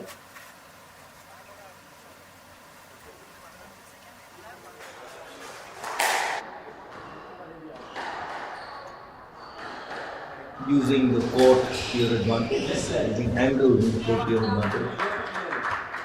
I think the whole area is available to them to exploit, and the Sri Lankan is doing exactly that. And he's no longer offering him only challenges on the backhand, getting Diwakar to run around a little bit more. And out,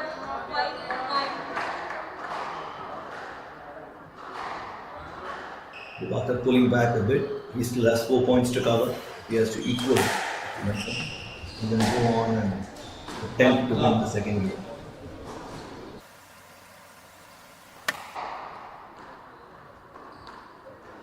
Trying to gain some time there to be able to get to the tee. That high ball.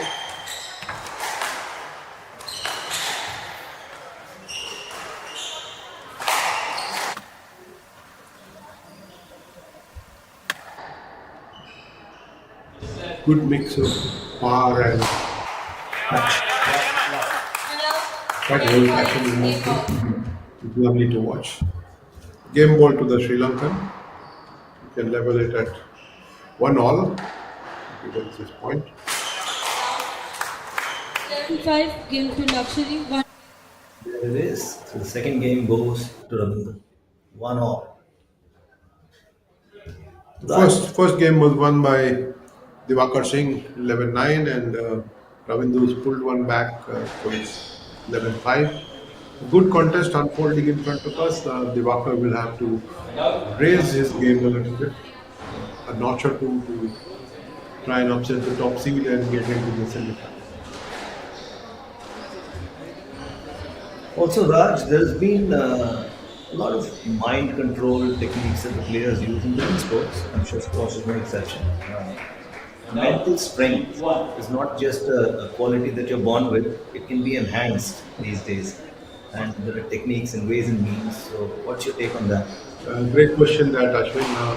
Just like the body can be trained, the mind can be trained in doing certain things. Just like there is muscle memory, the human mind can be trained into actually visualizing a lot of Play positive will things resume and in then 60 executing, seconds. making it happen as well on the court or on a field of play. So lots of psychologists now. In fact, there is the Indian Sports Psychologists Association in SPA that come together. About 78 of them now, and the membership is only growing. Lots of Indians who studied psychology and come back to help Indian athletes. We are at the cusp of seeing a revolution. We know that sport is an industry, and lots of players have now started engaging psychologists themselves to be able to deal with anxiety issues, to be able to deal with the stress of preparing for the matches, and to be able to calm their mind. I think it's very important that when you step on court or step on a field of play, you want the mind to be completely focused and free of any stress or tension. Love all. There's been a change of t-shirt for Diwakar. We're hoping for a change of luck as well. But you can very clearly see that he's been sweating a lot, made to work, exercise a lot more than the Sri Lankan has. And out, 1 down. It's very important to stay hydrated as well when you lose so much in sweat. And we all know those amazing stories of Rahul losing a lot of energy through sweat and then coming back in the evening after a long day's play and hydrating himself. Even during playing, would work on hydration. So very important. There used to be a time, Ashwin, where athletes used to think that drinking water during a contest is going to help you. But now they're taking those small sips to keep themselves hydrated and to ensure that they've got their levels together. Especially Raj, with the kind of heat wave that struck our country. Hydration is paramount to any kind of not just success, existence. Diwakar moves up by a stroke, leads by 2-1, the third game.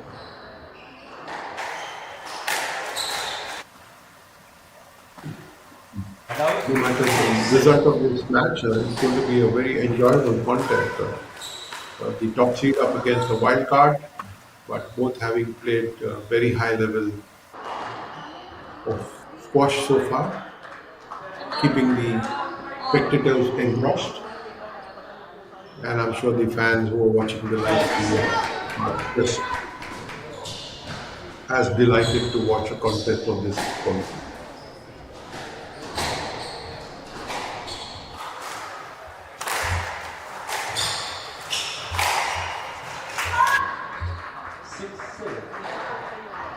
Such split second decision making required in the sport. Not just what you're going to do, but keeping an eye open for what your opponent's planning to do. You need to act. It's a bit of both. It's a bit of both. While you're anticipating your rival, you also have plans of your own.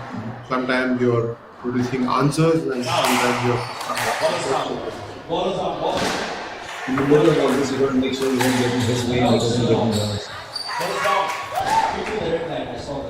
it's quite a sport, Ashwin, that because you're not divided by a net, unlike in tennis or in badminton. You're on the same court, you're sharing the same field of play as your opponent is, and it is not boxing. Very well phrased. I think this sport demands that you respect the right of way for your opponent as well and not come in the way. And how you deal with that kind of pressure, how you deal with this additional challenge, is just beautiful. 6-2. Right away, if more people in India played squash, we'd have more regulated traffic on the streets. Very important that point that you make, Ashwin.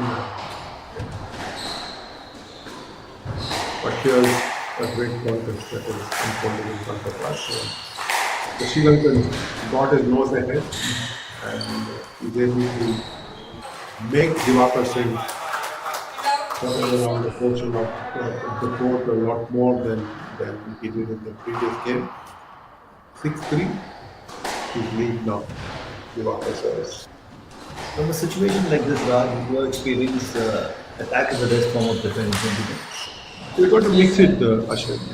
You play all-out attack, sometimes it doesn't work.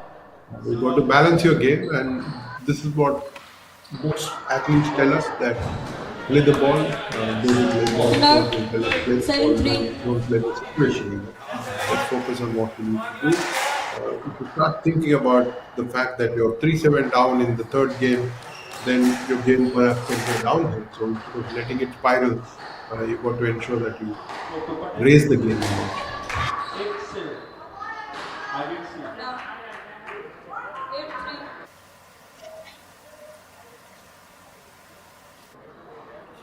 8-3. Rindu is running away with it. 8-3.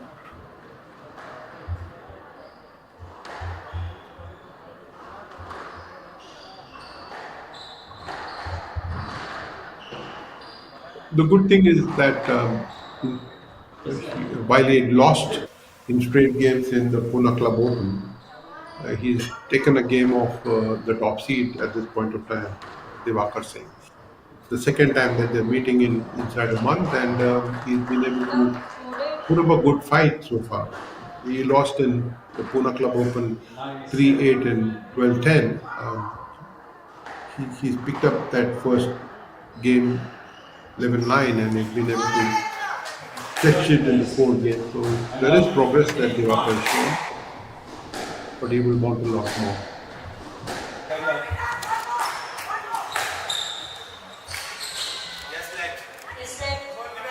Not a leg.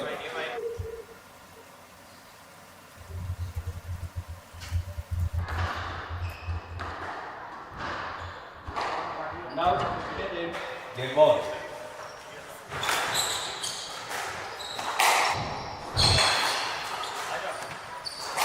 Tidying up the game a couple of years and getting to see Oh, a gripping fight there. just under the flag. 9. Sri Lankan is now just 2 points away from registering the second, from pocketing a second Yeah. number. 10-4 game ball. Let's make that 1 point.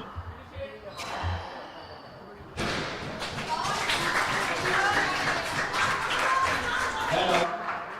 9, 10. Game ball. And out. 5-10 game ball. The isn't giving up. 10-5 in Ravindu's favor. Game ball and then he goes up 2 games to 1. 10-6. Diwakar is certainly not giving up.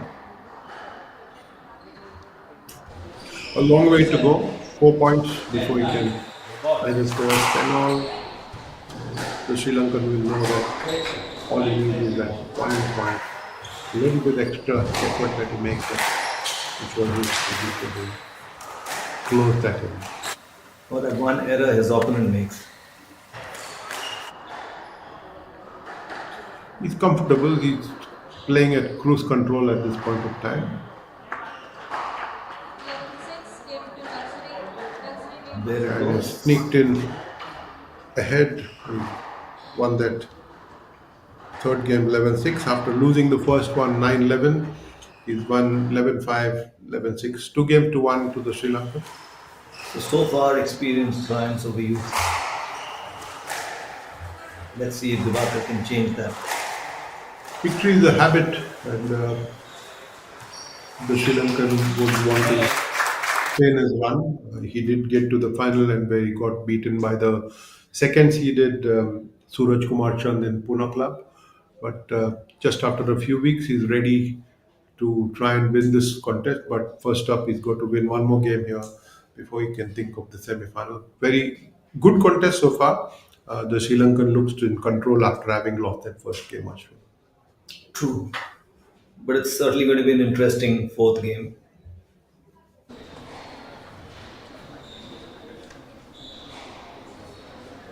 Very important part of Play will resume in 60 finding the seconds. energy. Look at how small a step he took to be able to get back some of the salts that he would have sweated out. I'm sure that he's quite ready for a contest. But Diwakar is 1 game to 2 down, and now he'll have to come up with something special to try and win this match from this stage. Doesn't look easy They for will him resume in because 30 he's seconds. made a few errors and Sri Lanka is on top of this game. Probably has. It'll be interesting to see what players of yesteryears did in terms of hydration. Someone like a 15 Jahangir seconds. Khan or a Jamshed Khan. How did they hydrate themselves? Did they hydrate themselves sufficiently? How did they function? Because they've been phenomenal squash players. Sports science has evolved a lot, and the thinking process also has changed. Like I said, when we were younger athletes, our coaches would not let us drink too much water. They would ask us to stay away, but here is the start of the fourth game in the big quarterfinal of the HCL squash tour.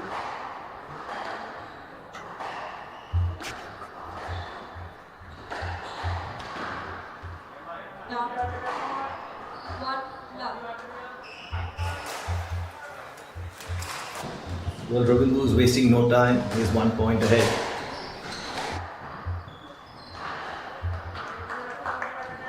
And out. 1 out. Diwakar has caught up. So no one's really letting up, and there's no lack of self-belief here on the court right now. for both players. I think it's been talked up a lot. The killer instinct that people talk about, or the do or die in a do or die situation. Then, with your back to the wall, you try and make a comeback. You try and stay afloat, and that is what we're getting to see Diwakar Singh do at this point of time. But he's down. He's leading to one in that fourth game.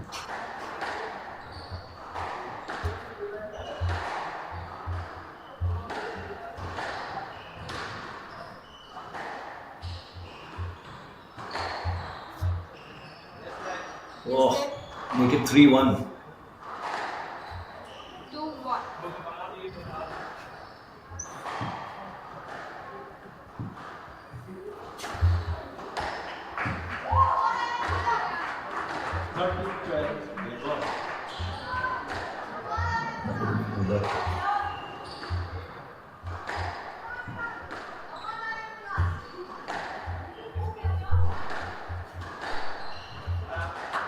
It'll be interesting to see how long this match lasts for, with these amazing rallies that the two players had.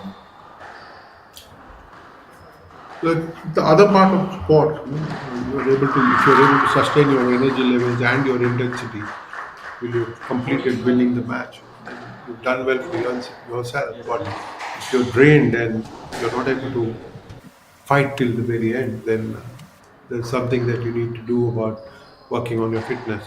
But at this level, with both players looking in superb condition, I don't think anybody can fault them for not being 100%. That's what you train for, and that's what someone like a Virat Kohli brought into cricket.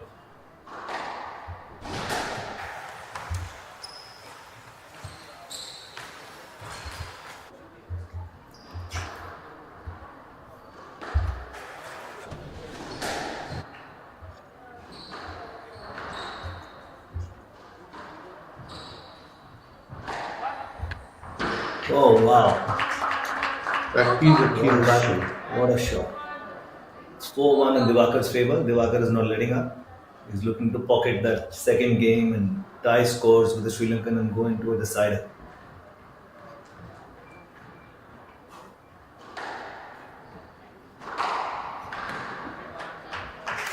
Oh, what a shot! Ravindu's beautifully class. played. Lovely angle he found. Didn't give any bounce for Diwakar to pick up and play. Now 5-2. 5-2 to Diwakar.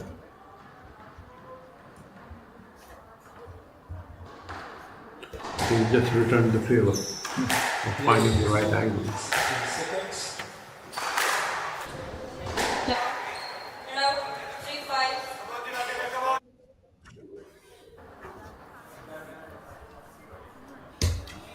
No quarter given, none asked for. I think this is what it is.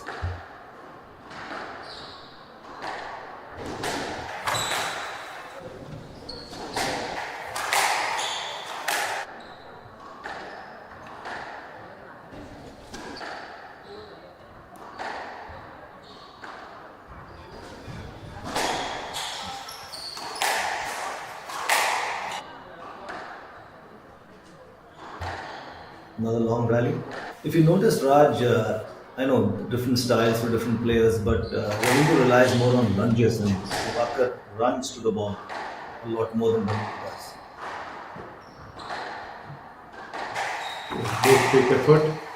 Both can be challenging for the players. I think they find their comfort zones in being able to do different things and succeed at this level. Stop.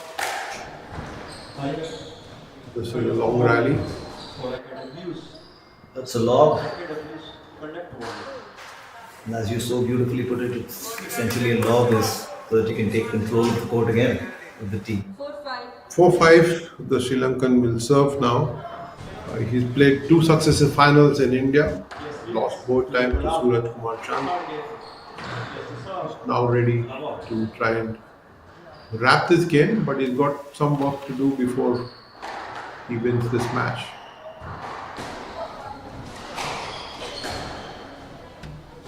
One love. Full stretch, and the ball goes past.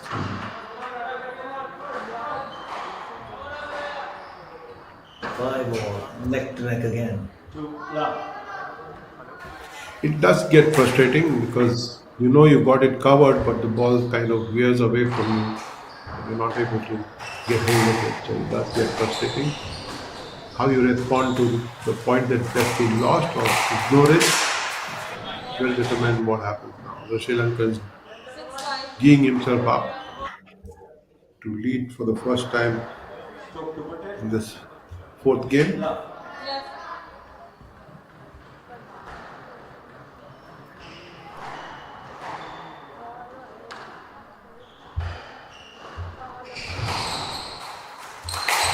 Love shot.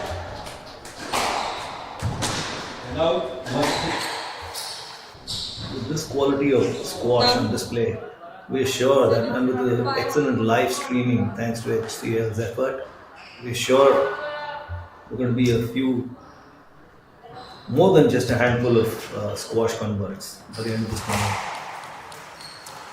Yeah, when you get to see high quality content on your screens, you're going to be drawn to it. Look at the number of under 11 players or under 13 players who are in the competition that's being held alongside the junior national. You know that squash is picked up in terms of interest.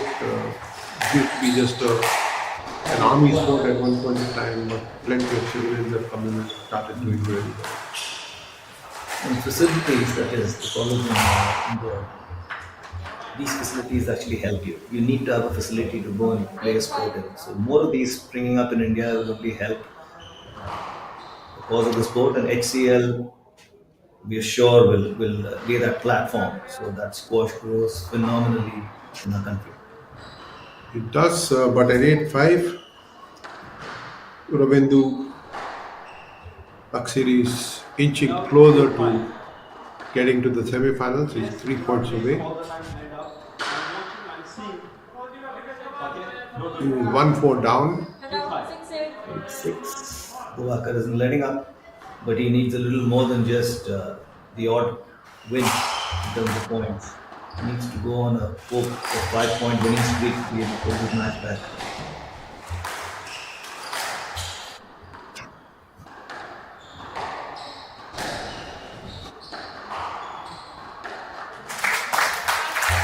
And out. 3-5.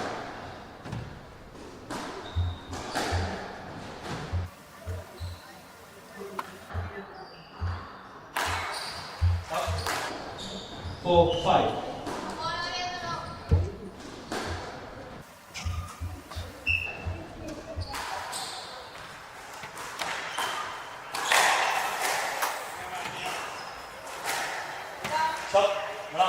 That can be very, very hurtful. You come very hard, you played very hard, and then to lose a point like that and to be 6-9 down. If you take a look at the sides of the court, you will see how many rail shots have been played. The walls have been completely Out. 5-6. left with remnants of all these shots.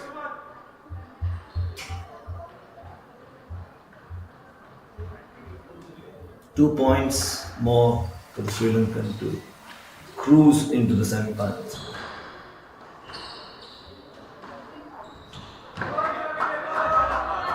Oh, what a shot. Stroke number 10.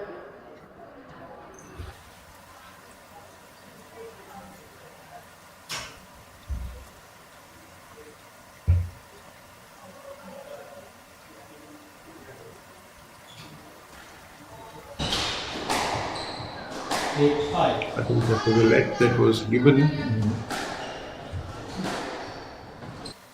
You might wonder so much hard work and then you have to replay the point.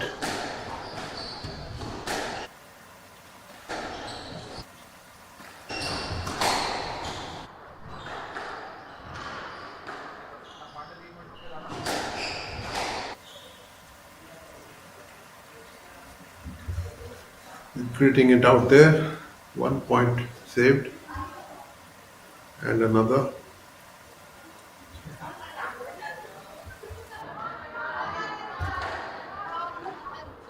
Match ball, the Sri Lankan.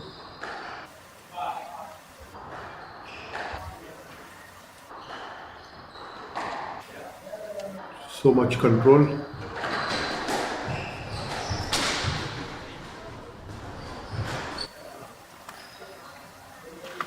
6-9.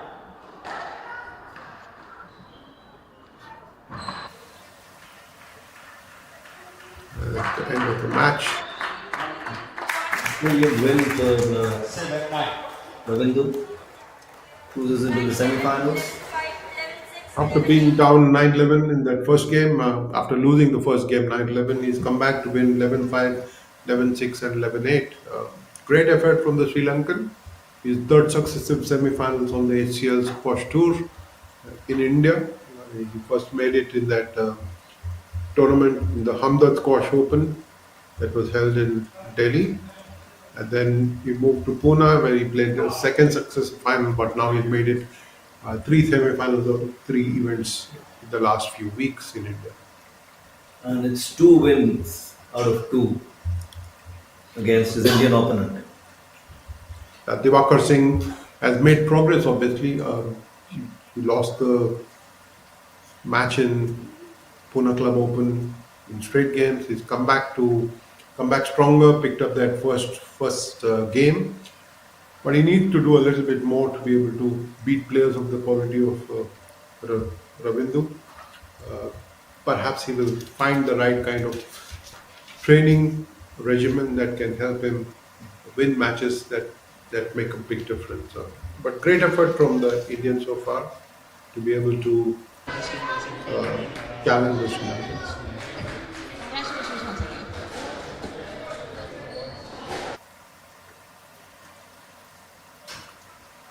This is part of the effort of HCL and the Squash Racket Federation of India to bring you reactions and responses from players who just won matches.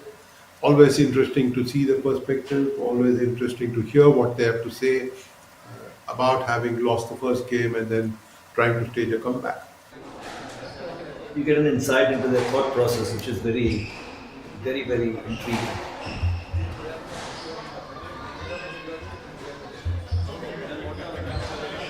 Stop to 5. We get ready to try and for the next match on our schedule. Another quarterfinal that's been set up for us.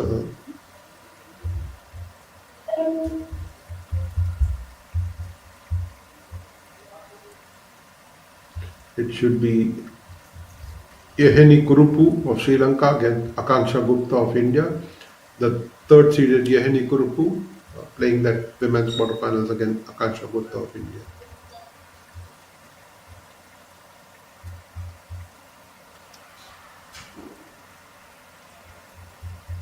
Will be interesting to see this, Raj, because Yeheni is only 20 years of age, but she's all of 5 feet 3 inches tall.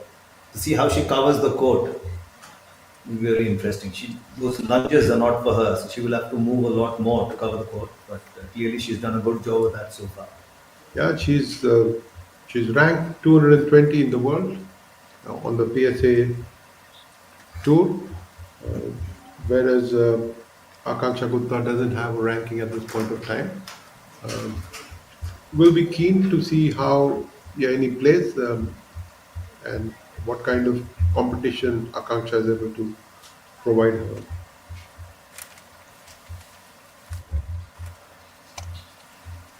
Yeheni's best performance this year is the quarterfinal loss to Radika in the JSW Wellington Masters in Jan 2024.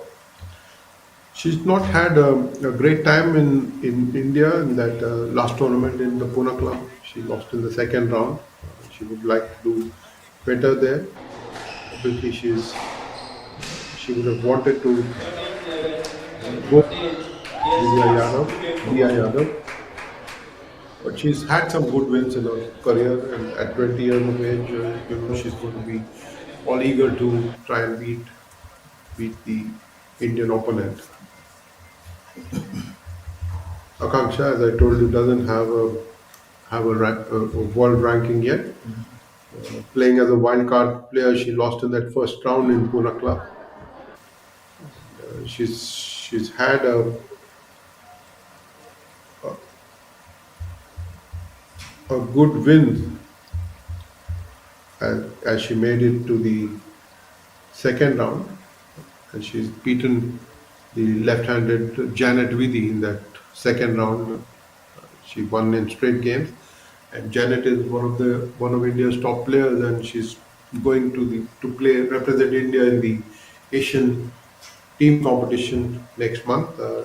For her to beat Janet in straight games, 11-9, 11-8, 12-10, speaks volumes of how keen she is to make a mark for herself. She did lose that. She conceded a walkover in that in the Pune Club Open, but she's come back to win two successive matches. And Akansha on the right of your screen will want to again make a match of playing against a Sri Lankan 20-year-old Yenuri, 226 in the world, and also keen to ensure that she gets into the semifinals. Should be another good contest this between two young players. Raj, Akansha has also won the first round. She beat Khushi Puranik again in straight sets. So the two wins she has had are both in straight sets. Yes, it does make a difference coming in after having worked out for less than an hour on the two matches. To be able to then come up against a young Sri Lankan, I think Akansha is more than ready for a contest like this. Yahini again, as we've talked, had got a bye in that first round, and then she's beaten Arya Dwivedi 4-3 and 5 in the second round to get to the quarterfinal. So good contest coming up. We've had two good matches, both lasting 4 games. So the first match of the day, the women's quarterfinal between top-seeded Radika and Navia Sundarajan going to 4 games, and then Rindu beating Diwakar Singh in 4 games as well. So what's in store now is this second quarterfinal in the women's competition between Yahini Kurupu and Akansha Gupta. Come on, referees. Raj, Now, thanks to HCL. please put your hands together for the players I may actually hit of the squash HCL court Indian instead Squash of the golf course. Indore 2024. Yenuri Kurupu from Sri Lanka, PSA ranking 226, seeding 3. And put your hands together for Akansha Gupta from India. While the spectators put their hands together for these two players, we get ready to watch another good match of squash from Delhi Club Indore. Beautiful venue, lovely college with a lot of steeped in history, and in a city which is very ancient. The Holkars are from, we all know that the Holkars are from Indore, and they've had a great contribution to the evolution of India as a nation, and Indore as a city itself, a fascinating place to be in.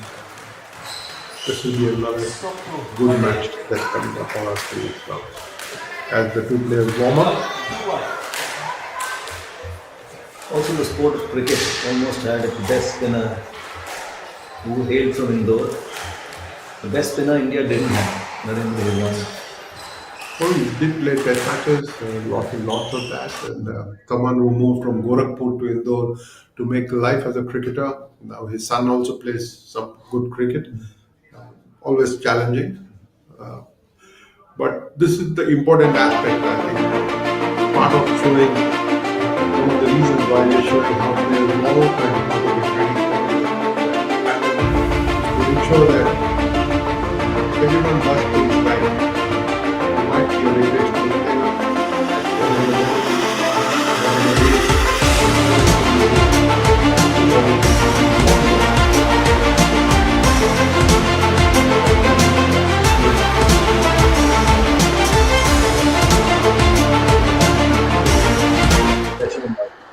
sport, not to warm up. Otherwise, injuries can finish your career Stop, off. stop, stop. Out. You will have to follow routines, you will have to be disciplined, and you will have to go through the motions.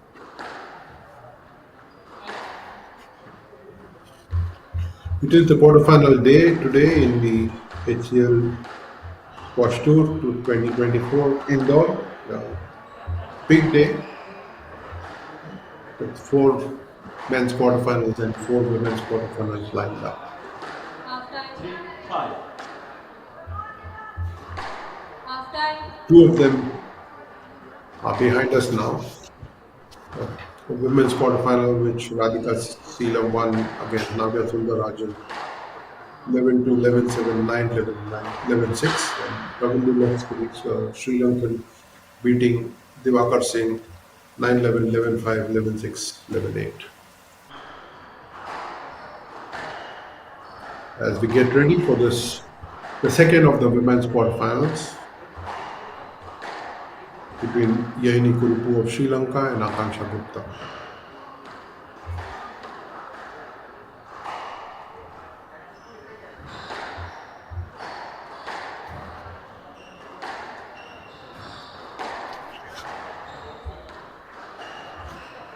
Down.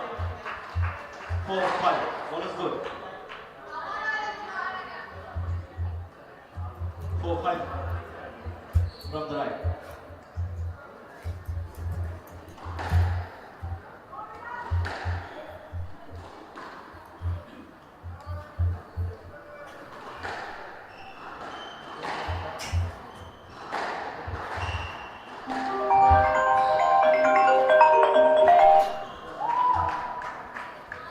And out 6-4. Akansha has had a couple of good wins. She's beaten Navia Sundarajan, who we saw a short while ago. She was top seeded in the under 17 a year ago, and she's beaten Navia. So you can expect Akansha to be putting up a good fight against the Sri Lankan and wanting to win that match.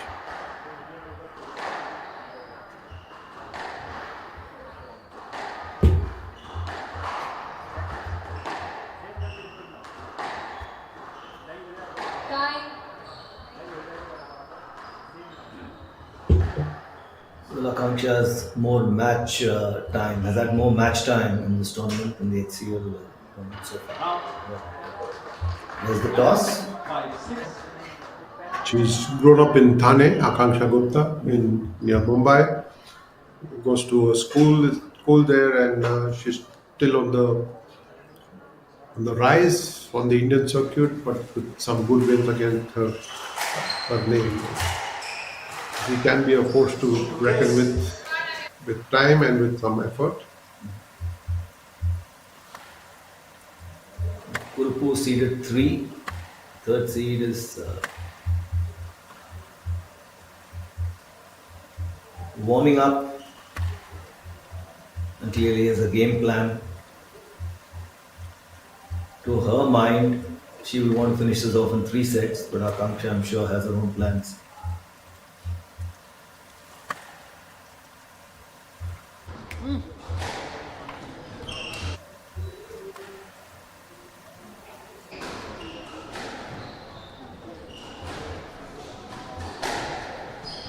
So, Diwakar, The entourage, even a squash player has these days. Like you mentioned, a psychologist, coach, physical trainer, and what have you. Sport has indeed become extremely professional, and squash is no exception. Absolutely, absolutely. But with a younger player, you will find plenty of enthusiasm, plenty of energy. Women's quarterfinal match.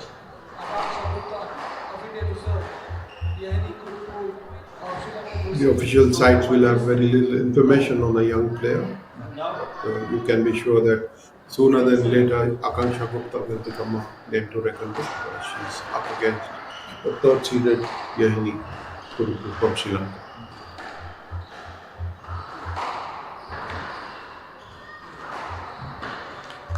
What a beautiful drop shot. Akansha has started with a bang. 8-7. from the left. And made it very clear to Yahini that she's not going to be a rollover.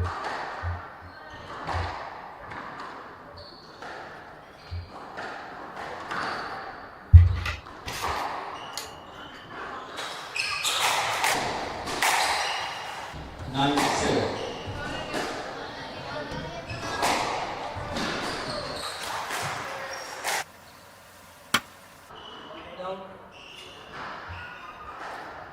She's just 16 years of age, Akansha is, and is one of India's brightest prospects without a shred of doubt. She's leading the Sri Lankan Tula. Early days will give her confidence.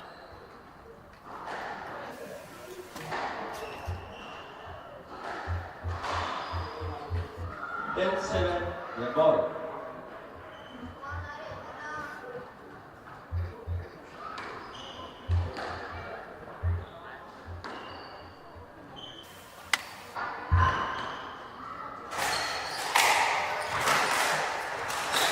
She's had the taste of victory before.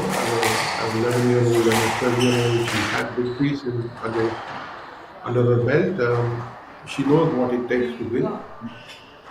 But she's up against somebody who she conceded 4 years in terms of experience. But she's leading 3-0 at the moment, Akansha.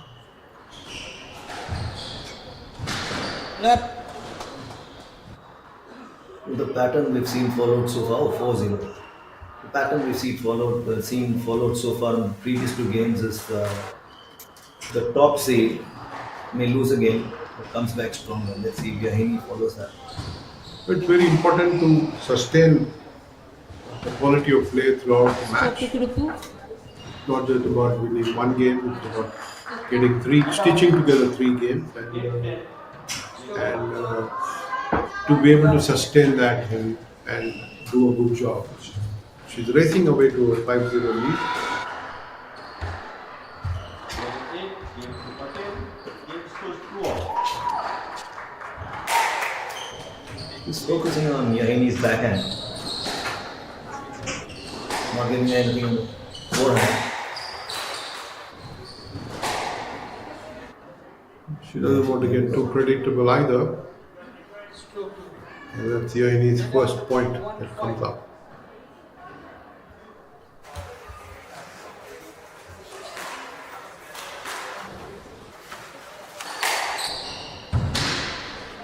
Two five. What a shot. It's taken time to warm up. Sri Lankan who's got a 4-year head start on a younger player. But on the court, they will have to 3-5. treat each other as equals and try and find ways in which to beat the other. Yahini is fast, narrowing the gap down. It's 5-3 in the Indians' favor.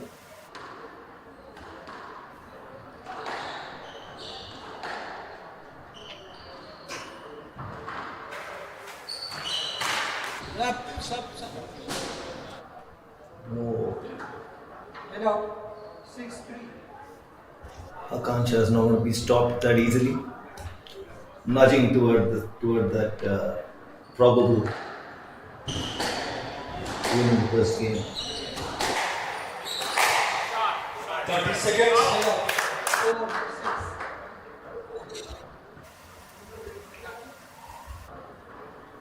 Yahini comes back with a good response there. The forehand had no answer from the young Indian. 15 seconds. 5-6. Forcing another mistake from the girl from Mumbai.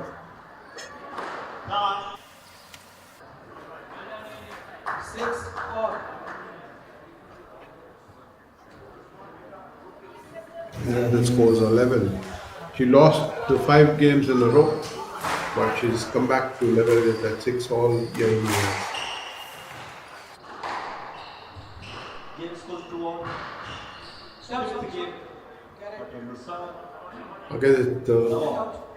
7-6. It doesn't take much for a player to figure out the other on court. 7-6. Dr. Patel. 1 love.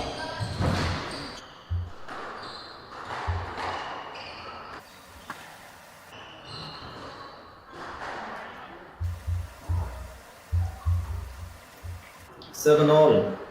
Yenuri is not letting up. Yes, sir. And Akansha has a lot of. Better court. Mr. Patel. The confidence that you take from beating a senior player, someone who is ranked higher than you, as Akansha did against Janet Vitti, that second round match, is ensuring that she is level pegging with the Sri Lankan at this point of time. 1 love. She'll have to continue doing good work to be able to get another win under the belt. Well, she's nudging towards that 11 mark, 8-7 in Akansha's favor.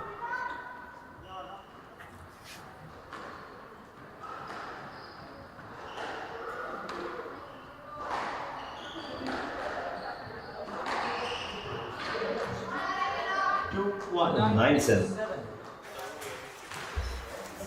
Getting closer and closer. Now, 2-4.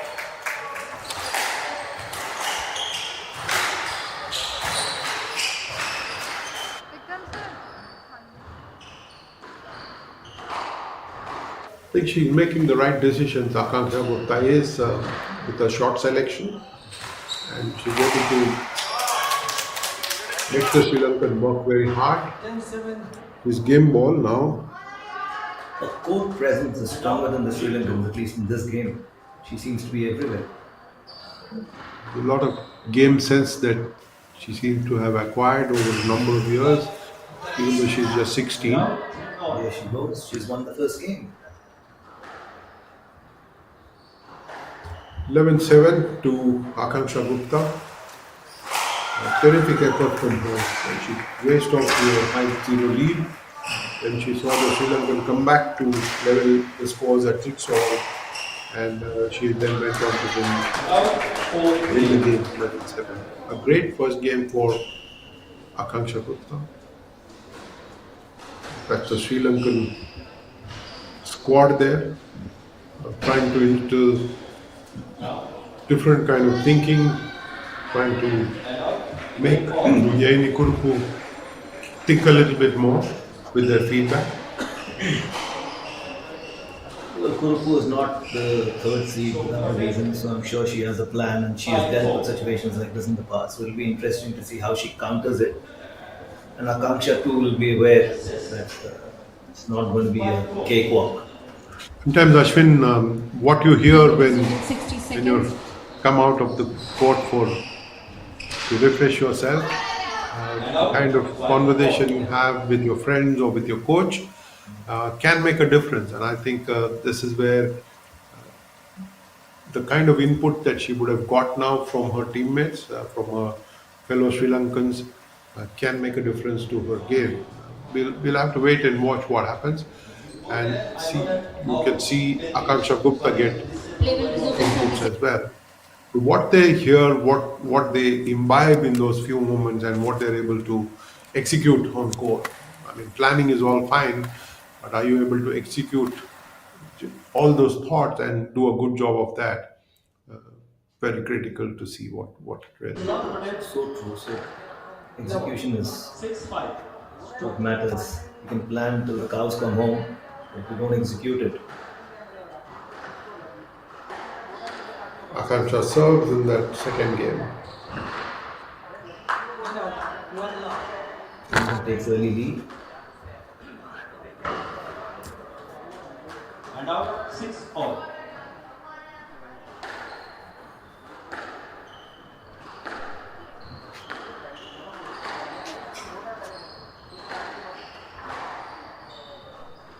And out 6. You can sense the pace of the game go up already. The one of the input that she would have got the Sri Lankan from her teammates is to not play at a slower pace, but to control the flow of the game. Akansha comes back with another point, and the Sri Lankan just made an error. So it's 1-2 for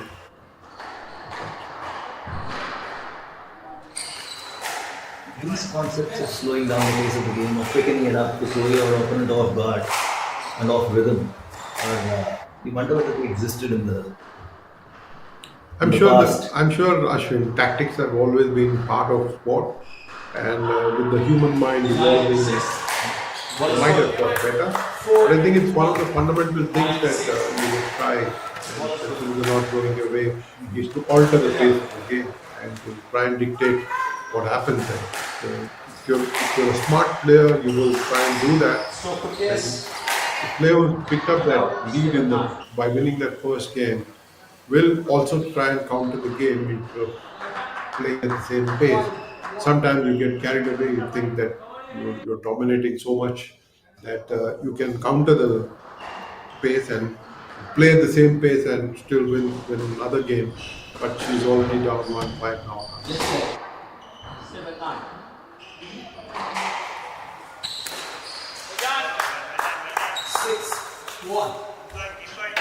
Make that 1-6. This is about thrust and counter thrust. At this point of time, it is the Sri Lankan who's doing all the calling the shots at the moment, but Akansha will have to come up with a better strategy. Even mid match, it's possible for her to control the flow of the game, but she's kind of played into the Sri Lankan's hands so far. But she can take a leap out of Yahini because Yahini came up and got up with Akansha when she was 5-0 and tied her at 6 all. So there is still hope. But she's been drawn into playing the game at the pace at which Yanni seems to like, and that's not helping her at all. So I'm not so sure why she's trying to match the pace or the power of the Sri Lankan that she started off in the second game. Go easy a little bit, so control the shots, slow the game down, make the Sri Lankan run around a little bit, and try and win that second game. But she's already down 1-9 in quick time. This brings us back, Raj, to the point you made right at the beginning about being a mind game and how the human mind can be, look at it's 10-1, how the human mind can be. She's left scratching her head in search of an answer to what has gone wrong in the second game. But from the distance, it's very, very obvious that the Sri Lankan just raised the pace of the game a notch, and she's at the top of, by dropping just 1 point, she's won level peg. She's got the score 1 game all. She lost the first one, the Sri Lankan 7-11, and she's won the second one 11-1. At complete control, she's in command and she's dominated that second game, unlike in the first where there was a bit of a fight. And very clearly, the only thing that made a difference was cranking up the pace of the game, pushing the Indian to work a little bit harder.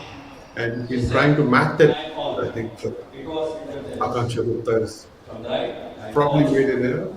She'll probably have time to reflect on what went through the first and the second game, and she would notice that the difference is actually the pace of the game.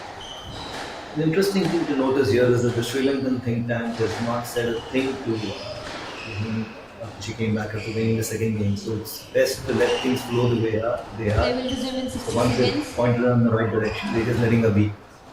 They say no, don't tinker with something that doesn't need repair. So I think the critical input that she got, she went and changed the pace of the game. It worked for her. I wonder what kind of inputs we're getting to see on the right side of the screen. Lots of intense conversation that Akansha Gupta is having. Lots of inputs, depends on what she's able to process. Highlights of the conversation she's able to use to her advantage in that way. So instead of a 5-game match, it boils down to a 3-game match. If Akansha can think of it like that and try and win the next 2 games, she will be home and dry through to the semi-finals. But depends on what kind of thinking you bring to the court at this point in time. And that Yahini is in flow. It's proven from the fact that she was in the court before her opponent and already hitting balls. She's not going to take things lying down. Wants to keep the rhythm up, keep the pace up, and decimate her opponent.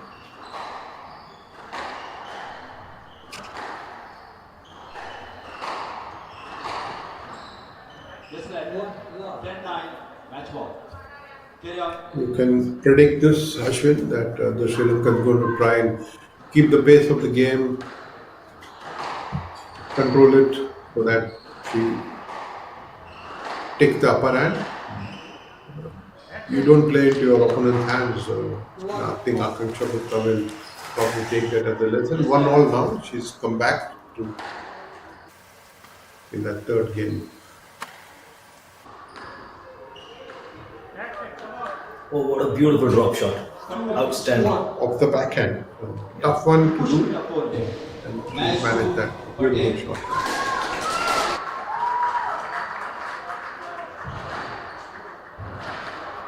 Angles again, angles. 8 player, 12, 14, 37, 11, 8, 11, 9. Drawn even, 2-all.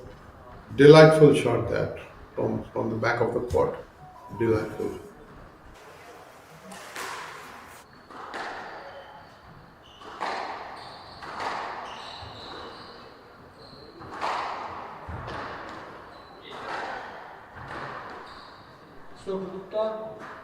Making a stretch both on the forehand and then on the backhand. Akansha Gupta did really well to test the Sri Lankan movement.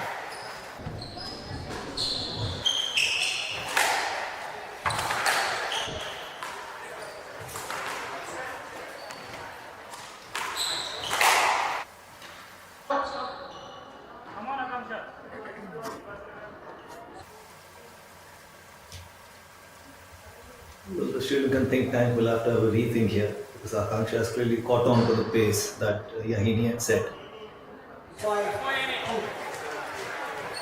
She's racing away to a 2-5 lead. 5-2. She's up in the third game. One game all.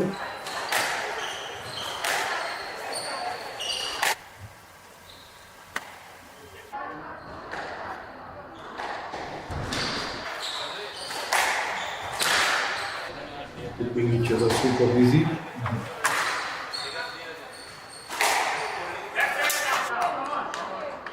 Six-two. Beautifully played that. She knew her opponent was breathing down her neck, and she placed the ball so far away that Yanni had no chance of getting there. Oh, what a shot. Outstanding. 7-2. Akansha is on a roll.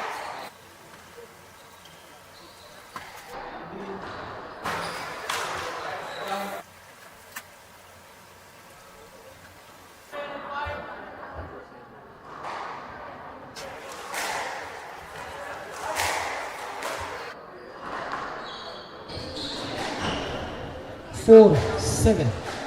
Yahini is catching up. It was a smart thing to do and a dumb thing as well, I guess.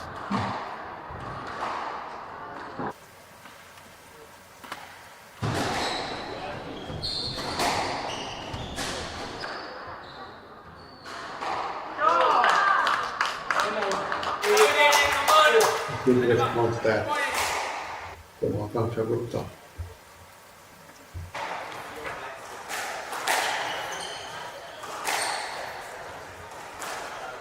Let's let 8-4.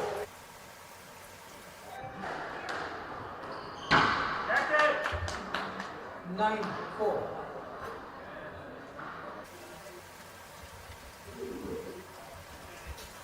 Two points away from annexing second game. First second game.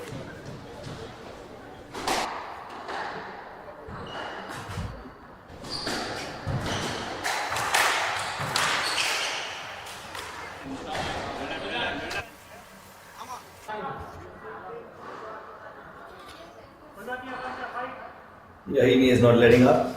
It's an interesting contest. In fact, probably one of the most interesting contests of the three we've had. It's a good battle. Is that a let? Gurupu 6-9. Not really for 6-9. But so far in the third game, you can actually see that Akansha Gupta has been able to crank up her pace as well.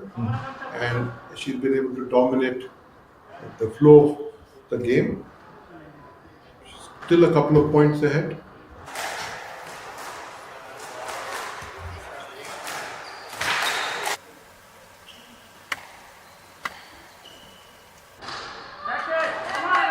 And out. 10-7. Good challenge that it's been not so far deep in the court that not easy for the Sri Lanka to pick up a point from there. And 11-7 came to Gupta. No. Gupta needs 2 games to win. Well, game 2 to Akansha. Excellent. She's won 2 games. The score so far, Akansha Gupta 11-7, 1-11, 11-7. To be leading 2 games to 1, you can be sure the Sri Lankans will have some inputs to offer for their teammate. And we're down to another good contest. Both the quarterfinals before this in the men and women section have had gone up to 4 games. We're already seeing this quarterfinal also get to the 4th game. When we see one go to the 5th as well, when the Sri Lankan come back. But I think Akansha was in great control in the 3rd game, and if she can sustain that, she should be able to produce a good win and get into the 7th. 60 seconds. Well, one of two things is going to happen for sure. Either we go into a 5-setter first of the day, or we witness an upset. So we're in for a treat one way or the other.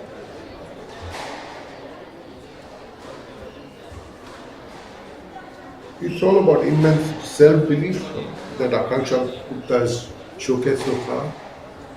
She's tasted blood with a good win over Janet Pili in the 2nd round, and to be able to have a nose ahead against the Sri Lankan 3rd seed, it's terrific. Yahini is back on court, honing her skills, getting her rhythm back before her opponent. Let's see if that pays off. Gupta leads 2 games to 1. Love.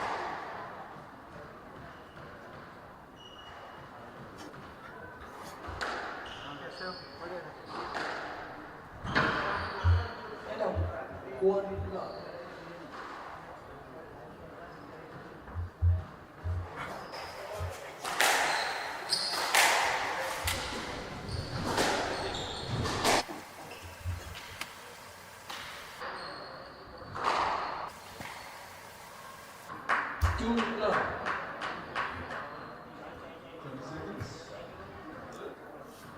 Well, that's 2 up the Sri Lanka. Yahini leads 2-0. They've been trading punches. 3 love. Make it 3-0. Superbly paid point that. Almost like it was scripted. And she knew exactly what was going to happen when we did.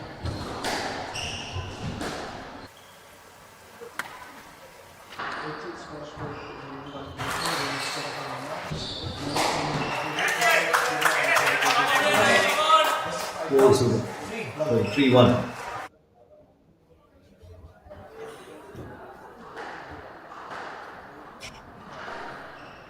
I think Akansha has understood Yahini's game plan. She's able to respond better than she was in the first game, the second game. She's caught up now, just 1 point behind Yahini. I think she's had solutions to everything that was thrown at her by Yenuri Kurupu so far in the last game of the night. He was taken by surprise in that second game where the pace was a little too hot for her, but she's ready for that contest now. Well, Raj, that's a learning. She would have learned from this game that these things happen. People don't tend to use these techniques and tactics. That will definitely she'll be a better player for that 4-2 to the lesson. Sri Lankan. She's played this point really well. To be able to hold a 2 point advantage at this stage. And now Yeah, he serves.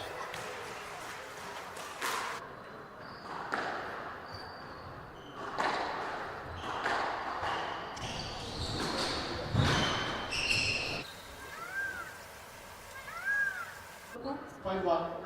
Stroke to Gurupu. It's a call the referee will have to make.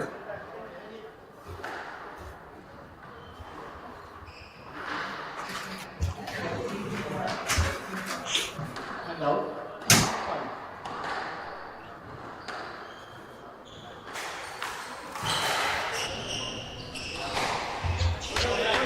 6, Beautiful 2. drop shot, Radika.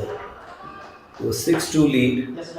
We're looking at a fifth game as well. It does look like that, Ashwin, at this point of time.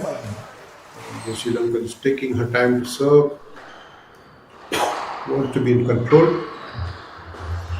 And we're not complaining because the quality of squash is so high. It's kept us literally on the edge of our chairs.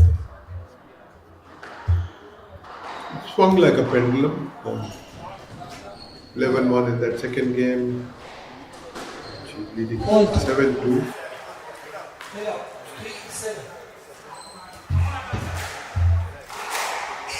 Another coming up from Yenuri.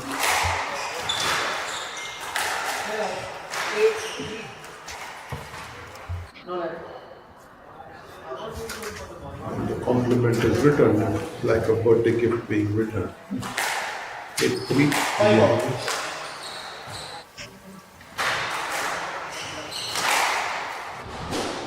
Head out. 4-8. 6-5.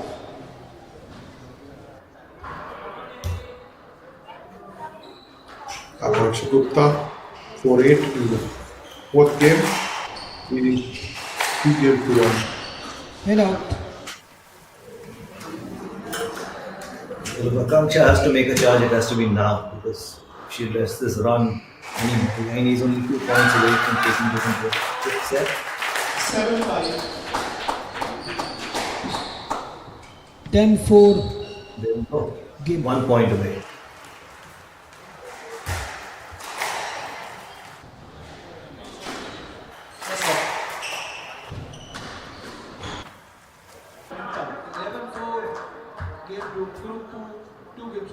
And that's 2 games all. a grand finale in the offing, the fifth set. Let's see who dominates that set. Akansha started with winning the first game 11-7. Then Yenuri Kurupu stormed back to win the second game 11-1. Akansha came into her own, leading and winning the third game 11-7.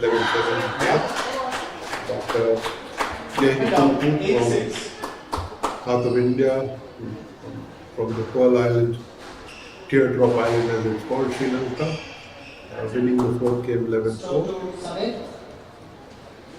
Setting the stage up for the first of the matches that have gone into decider today. We've seen 2 good contests in the quarterfinal, but this one has become the first to take us into the Play will decider. resume in 60 seconds. We have a football enthusiast sitting right behind Akansha. A little out of place, but there's a place for everything is under the So sun. it tells us how sports people follow not just one sport, but they're fans of other sports people as well.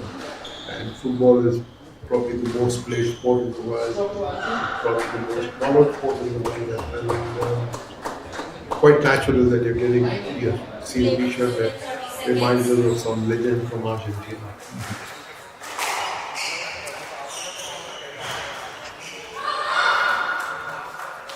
And out. 9 on. Yahini again, the first one back on the court, 15 seconds. tying her shoelaces and then back to her routine, practicing shots, to ensure that she doesn't feel a foot wrong in the fifth and final set. The first round bye would not have done her very much good because she won fourth time and she's had a fairly comfortable win, 4-3 and 5 in that first round against Arya Dwivedi.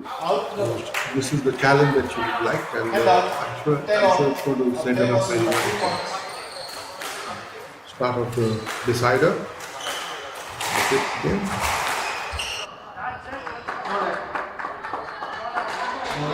Now, And it is the Sri Lankan who opens the account. Yahini Kurupu, 20-year-old from Colombo. Up against the 16-year-old from Thane in Mumbai.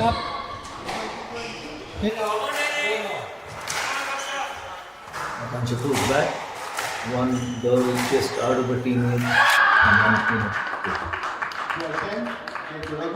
It's a young man / woman's sport.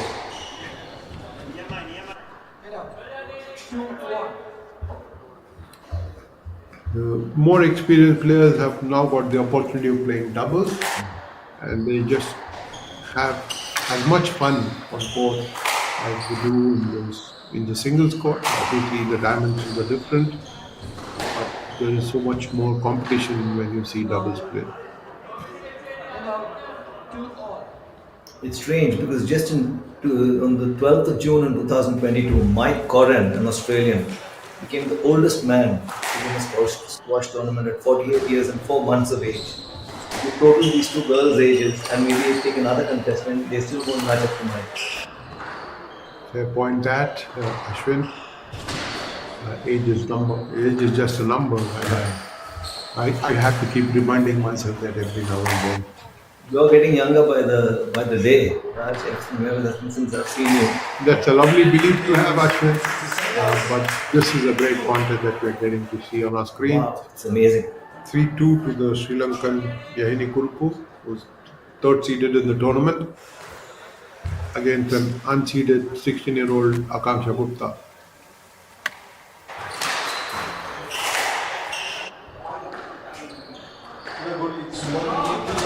and out. A good combination of brute power and deft touch. It's won her that point. Akansha Gupta 3-all in serving. Brilliant, Beautiful. brilliant. Stop to Kurupu. All said and done, whoever wins this contest, the crowd and the viewers have got their money's worth. That drop, she probably needed it a couple of inches higher for it to succeed and earn a point for Akansha.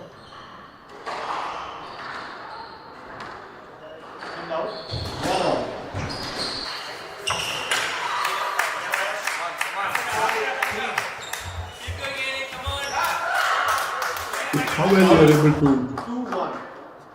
play and get above the line that makes that slightest of differences to whether you win a point or lose it. Be able to play that 6-3. shot from that height and not get the elevation that you need does tend to impact the outcome. 6-3 to the Sri Lankan, 2-all in the women's quarterfinal between Yahini Kurupu of Sri Lanka and Akansha Gupta of India.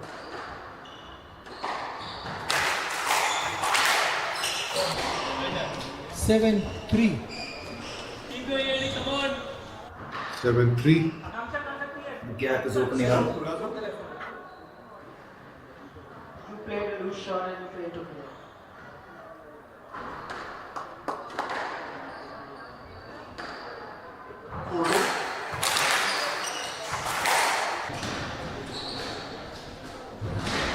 And out. Brilliant, brilliant shot. 7-4. To Akansha, combine all those angles of the wall and on of the floor, terrific effort there from Akansha. 4-7. Down and Is out. that on the 8 line? 4. This looked like she just missed it Just another time. an inch or so, and she would have been in the game. It's a game of millimeters. I guess all sport is. You don't get it right, so you're facing the wrong end of the barrel of the gun. So you're staring at it. 3 points is all that Yahini Kurupu needs to win a tough contest against Akansha Gupta. Akansha's not letting up. And if you watch these two players play, you won't be really. It's hard to believe that third seed is playing an unseeded player. They look equally good.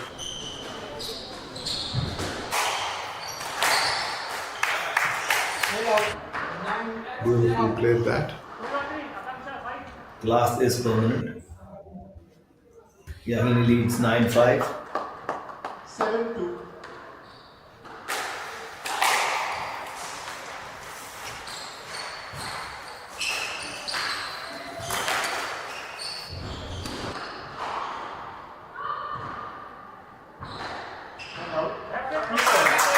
Brilliant shot. 9-6. Akansha is not letting up. She needs 3 more points to equal Yahini. Yahini needs just 2 more to cruise into the semifinals. And out. 8-2.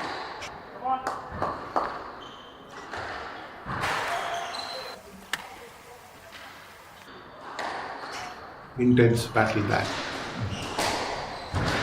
No quarters asked, none given. We're all on the edges of our seats. 9-3. Stop draw golf. Squash. I'm sorry I keep saying golf, but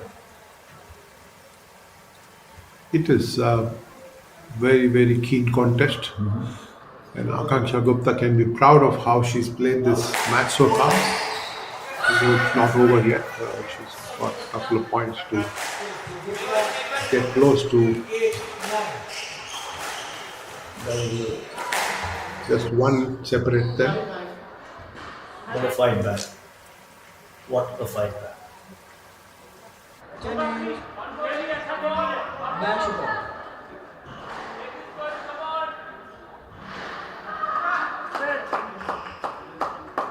1 point away from the semi-final berth. Yahini. The match point to Yahini Kurupu. She will be relieved. Had it got any closer, it would have been very tense.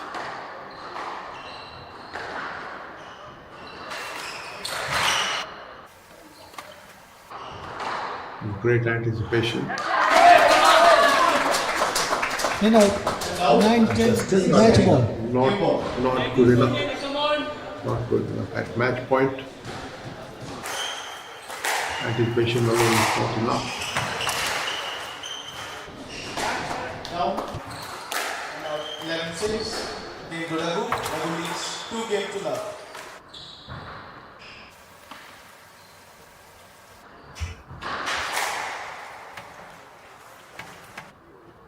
Chotu Gupta.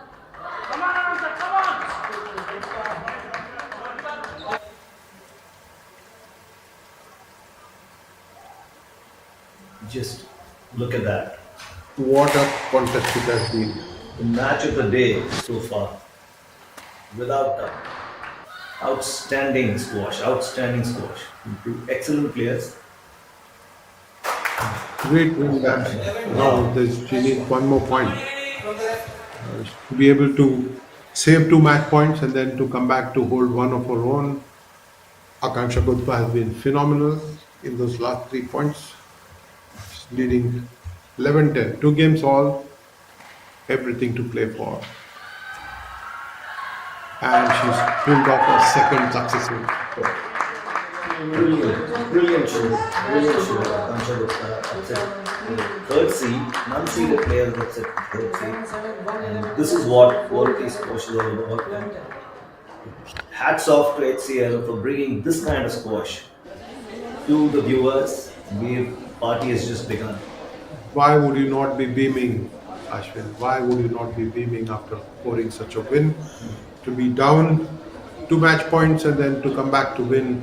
Great effort from Akansha Gupta. At 16 years of age, he tells you where Indian squash is headed, tells you of the super prospects that are waiting in the wing, that have done well for themselves and for India. And she's deserves every bit of the attention that she's getting at this point of time. Great effort from her to win this match after she was decimated in that second game, 111, to come back and to win in five. Super effort from her. At the age of 16, it tells you a lot about her mental strength. If she's so strong mentally at 16, imagine what she will be when she gets experience behind her. To have beaten the left-handed Janet Vidhi, who's seeded fifth, and then to beat the third-seeded Yenuri Kurupu from Sri Lanka in successive games will surely put her back. Will get her in the among the rankings. Right now, she's not ranked on the world tour on the PSA side, but this will give her great confidence as well going into the Congratulations, semi-final. Akansha. What do you have to say about the match? It was a very tough Three match, love. but like it was a very good experience, and I enjoyed playing it a lot. This is my first PSA challenge here too, so I had a lot of fun. Congratulations once again.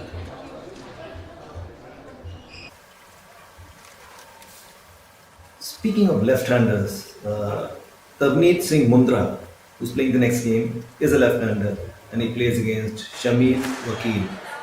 And I'd like to pick your brains Now, on this. 1-3. Squash is a game of angles, squash is a game of ball placement. How does it affect things, change things around when a right-hander plays a left-hander? Always going to be a challenge, not just in squash, in any sport. I think left-handers add to the challenge. But I'm sure, Ashwin, the left-handers will tell you that playing right-handers is not just so easy. Because they might get to practice a lot against the right-handers, whereas the right-handers don't get to train enough against the left-handers. And that probably give them a slight advantage. But at the end of the day, it's how well you show up on court and what you do is all that matters. 4-2. As far as Shamil Wakil is concerned, he's from Sri Lanka. He's ranked third in the tournament. He's been in the third seeding. Whereas Tavit Singh Mundra is also a wild card. He just saw one wild card a short while earlier. Diwakar Singh played really well but had to bow out. What does Tavit Singh Mundra do now? We'll have to wait and watch. But he's up against Shamil Wakil. Let me run you through what Shamil Wakil has done in the tournament so far. He had a bye in the first round as the third seed, but he beat Adarsh Panoda 4, 5, and 7 in just over half an hour. A good win for him in that second round. Whereas when you look at what Mundra has done as a wild card entry, 5-4. he has had a good tournament so far, obviously. Beating the 7th seeded Sri Lankan to win Herat in 39 minutes in 4 games in the second round and beating Kanhar Nanavati in 4 games in the first round. So he's had 2 good wins in 4 games, the Indian. We'll have to wait and watch what he's going to bring to the table against the 3rd seeded Sri Lankan in this quarterfinal coming up. Both his games, as you've mentioned, Tavit Singh Mundra's, have been 4-setters. So he has skill. 9-4. We've had 4 games, 2 matches going into the 4th game, and we've just seen a quality contest getting into the decider as well.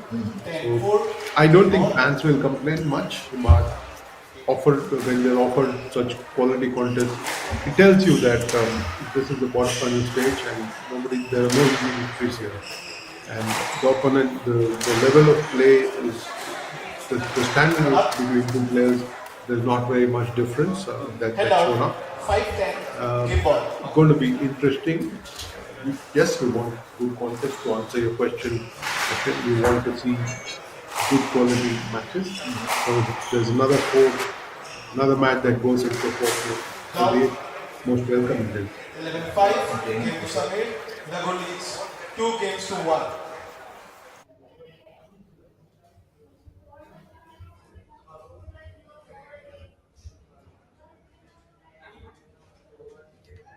Tavit Singh Mundra is the wild card in the tournament with two victories in 4 games each. Will be up for a good contest against a Sri Lankan opponent, Shamil Vakil, who's had an easy run in that second round after getting that bye in the first round. So great effort from Tavnil Tavneet Vakil Mundra so far.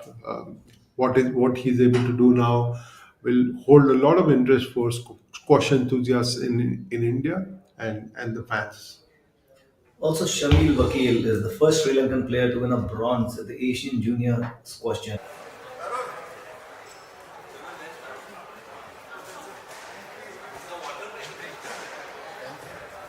Play will resume in 60 seconds.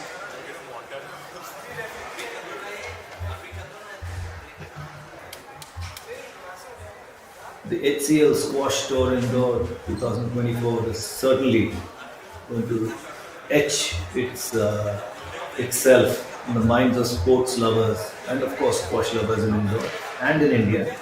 Not just in India, but the continent.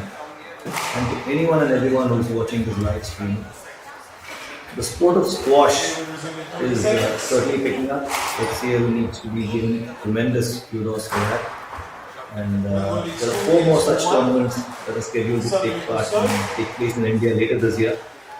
So the sky is the limit when it comes to potential that can be unearthed through HCL's incredible effort. Shamil Vakil obviously brings in a lot of experience.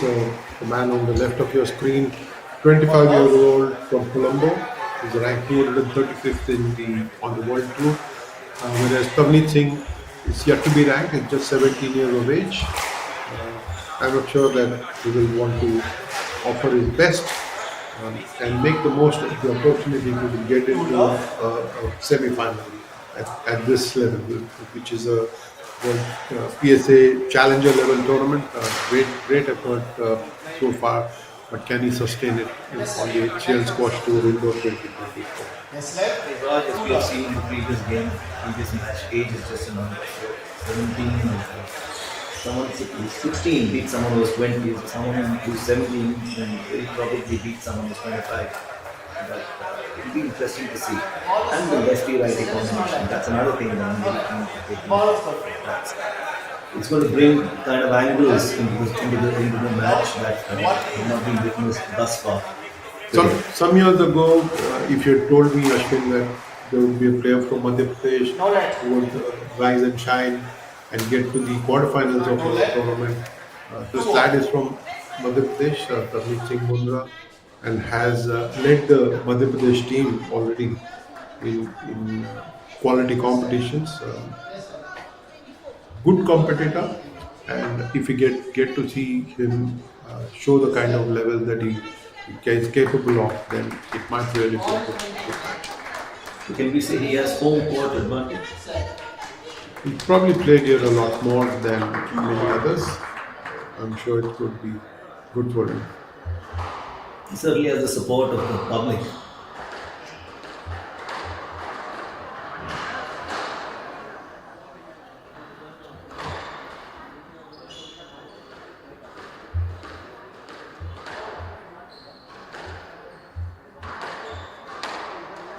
From the looks of their warm-up, it looks like it's going to be a very fast-paced game.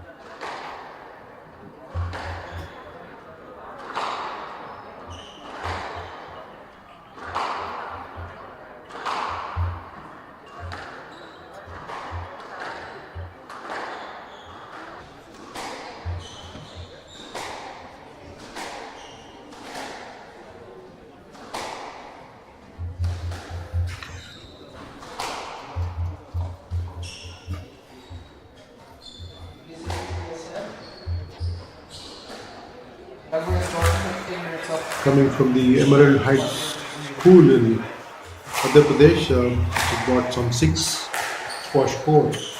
It tells you that when schools are invested in sport and they're able to provide the right kind of facilities, players do emerge from there and actually shine for them and make the name of the school be known around the world. And Emerald Heights can be proud of the fact that Tavit hails from that school. And they've already had somebody who played for India in 2017 and was ranked first in India and second in Asia. So good that the school provide that kind of support to back up the efforts of the Squash Racket Federation of India. At the end of the day, if you have got such facilities at the grassroots level and you're able to throw up more and more players for India to do well, I'm sure then the progress will be positive.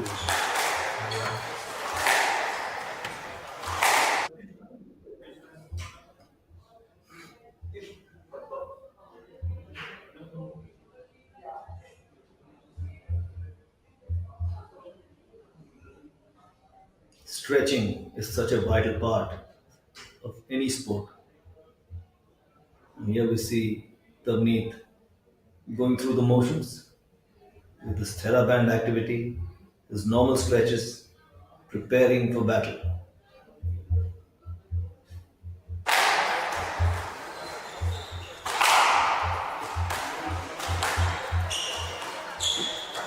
To be from the same city where the tournament is being held, I think you're going to find plenty of home support. There will be his fans cheering in the sidelines from right behind the top wall. So Kamil Singh Mundra can have his tail up. He's had a couple of good wins in the earlier rounds and then he's playing the HCL Squash Tour Indore 2024 against a Sri Lankan who's 25 years old. Concedes the 8 years, plenty of gap there and experience, but I don't think Tavneet is going to let that come in the way of putting up a good fight against Sri Lanka. We can see a little bit of the elegance that left-handers have when he hits that ball. Yeah, always great to watch left-handers that play across disciplines because they do bring that elegance to the table. At the same time, they can be as powerful and as strong as anybody else. And while they can combine grace with power, it's a terrific sight to watch.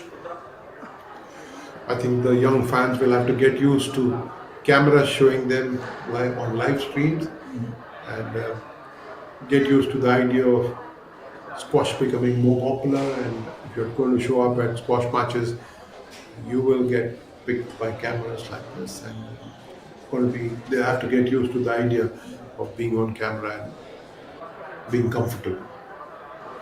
And also the rate at which squash is growing in popularity. And the contests, the tighter the contests are, the more emotions are going to be expressed by the public, which is going to be caught by camera, and which is of course going to help the cause of the sport in India and the support. नहीं ठीक है ना I'm fine Shamil Vakil, of course, we can't ignore him. Got a really long name like most Sri Lankans sometimes do. MSM Vakil to give him three initials. Mohammad Shamil Mukhtar Vakil, that's his full name. For us, he'll be Shamil Vakil, 235th in the world. Man on the screen, just hit the ball. That fluorescent t-shirt of his, again up against Indore's very own Tavit Singh Mundra, 17 years old. Doesn't have a world ranking at this point of time, but you can be sure that he will get there sooner than later. It is this new crop of players that we will probably see compete in Los Angeles in 2028, the Olympics. So it's important to keep your eyes screened at their progress and to follow them diligently and support them diligently, like HCL has done.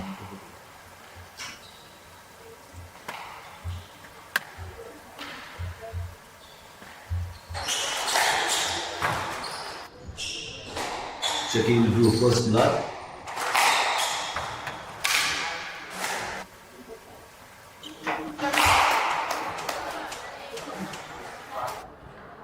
Two up to Shakil.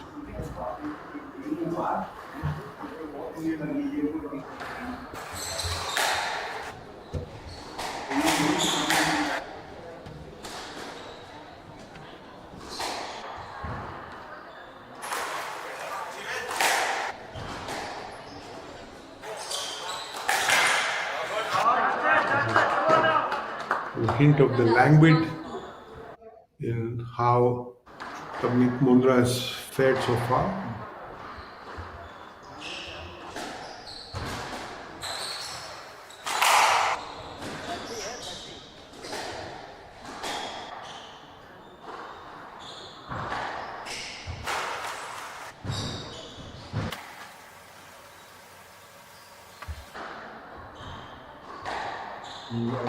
Long rally. Let's see in whose favor it goes.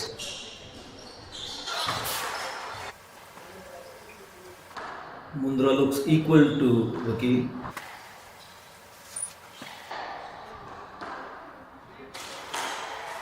Equal to the task. And 3-1. The other thing, Raj, with the lefty-righty combination is, unlike like you mentioned, squash is played on one court, not on two separate, on the same side of the court. There's no net dividing you. So when to move away, when you're so used to playing right-handers, when to move away and give space to your opponent to hit. It's a little altered. I guess it's instinctive for both players. It's truly instinctive. Shamil Vakil opening up a 4-1 lead.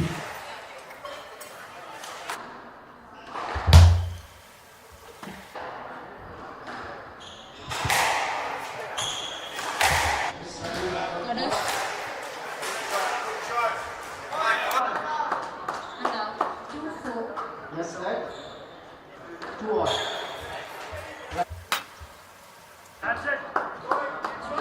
Shamil Vakil has been handing Mundra a lot of forehand shots because to be able to hand him a backhand shot, you have to cross him over. I think they're both attempting playing the cross-court shots a great deal, trying to pin each other on the backhand. Is that also because they will have to cross each other if they hit the wrong hand?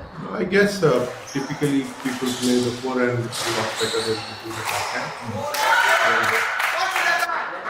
Head out. 3 all. Yes, lad.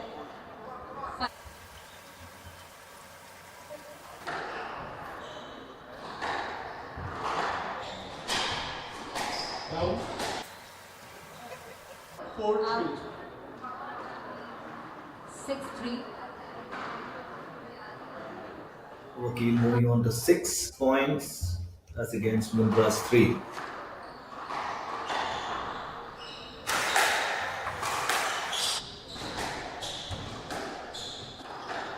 Yes, lad. Yes, lad. Now 4-3. Beautifully played that.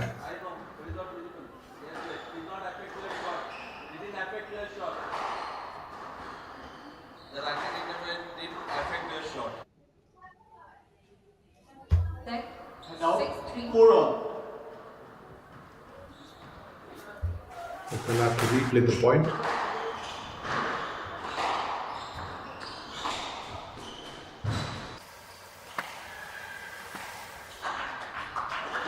Five, 4.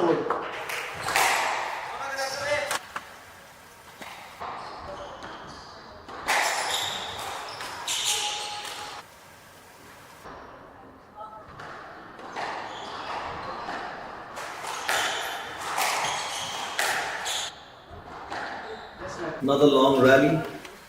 We witnessed some amazing rallies today. 5-4. What a rally. Down. 6-4. You see such a range of strokes already in this rally. And Mundra is using his height to good advantage, lunging and reaching for the ball. There he goes again. And out. 5-6. And out. 4-6. And the rally goes in the favor of the Indian. And out. 4-6. Tarneet Mundra, 4 points to Vakil's 6. Out. And out.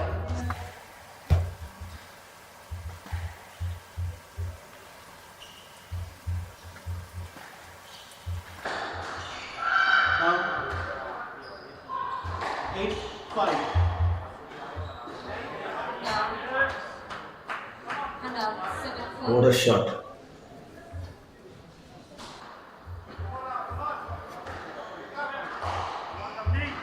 Forced an error from Mundra.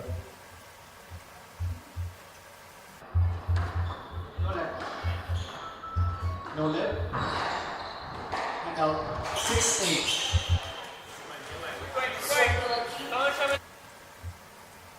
There is so much more of banging into each other in this game. That's right thing. Well, you would expect that. Khelo India Youth Game champion there from Indore, 9-6. fighting hard to try and make a match of this against a vastly experienced Sri Lankan who's opened up a 9-4 lead in that first game.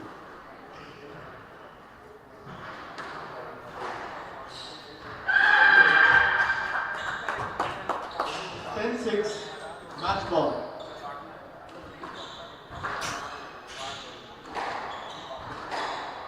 No box. And out. 5-9. Make that 10-9-5. 5-9. You can't be dependent only on opponent to make unforced errors. You've got to try and find the winners. Tavit will soon realize, and perhaps he will get a place.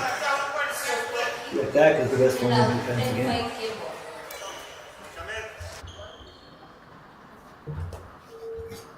10-5 game. 10-5 to the Sri Lankan, the first game of this men's quarterfinals, the HCL Wash Tour Indore 2024. 11-7. Match. 12-10. 11-6. 5-11. 11.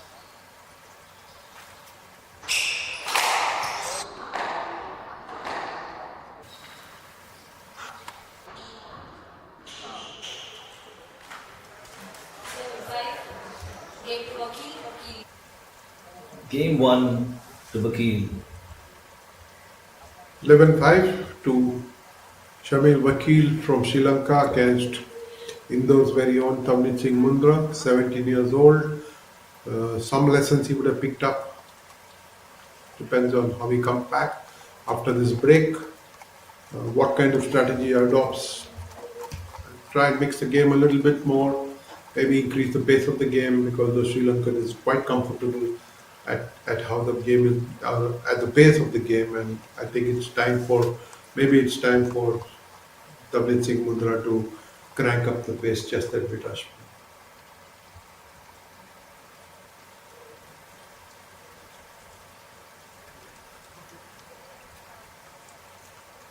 Well, look at the experience someone like Tavneet Singh Mundra is garnering by competing in this HCL squash tour indoor tournament. Because this opportunity, thanks to HCL, has reached players like Mundra and players like Akansha. They're given an opportunity to compete with such world-class players and to improve the game and to perform that increases their self-belief or self-confidence. It does wonders for the sport in India. Good to see him have played the Hamdard Northern Star tournament in Delhi. Good to see him have got into the second round there. And then now he's playing the quarterfinals. I think when you combine both, look at the experience he's picked up in the 5 matches, the learnings of competing at this level. Yes, you are a Khelo India champion. which is terrific. But I think this kind of competitions, again, people from overseas will give you the confidence as you try and become a better player. I think there's great learning for Tavit Singh Mumbai.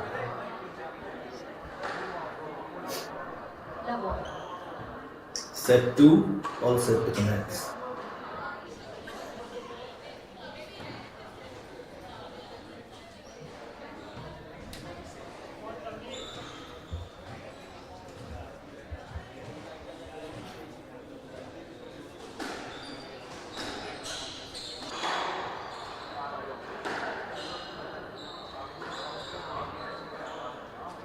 Down and out. One love.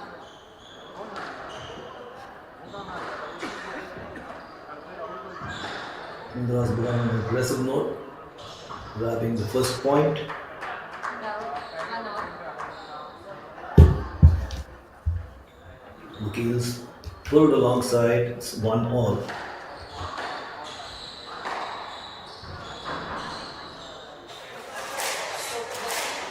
Okay, he's going to try and control the game. He's shown that he's going to control the pace of the game. He's racing ahead, 3-1. We're not even 2 minutes into the into the second game.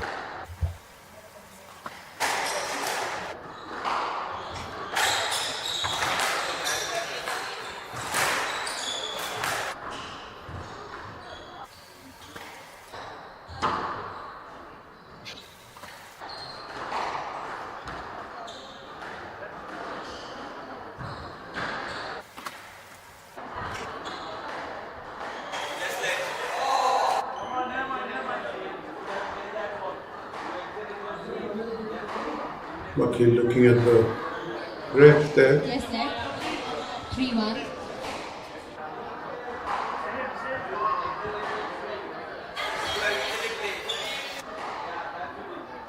Hoping for some Yes, support, net. but 3-1. I think they've called for a let.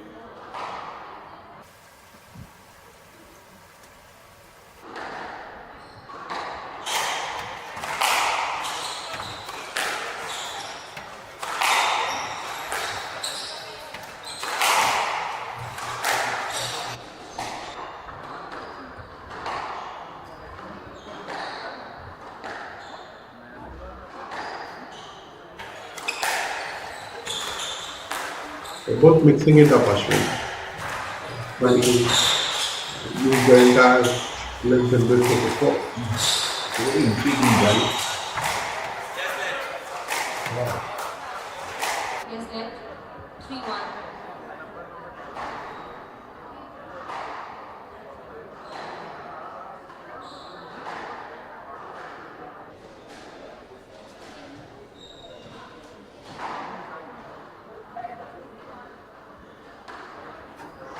A second let. Yes, net. 3-1. And a third one as well.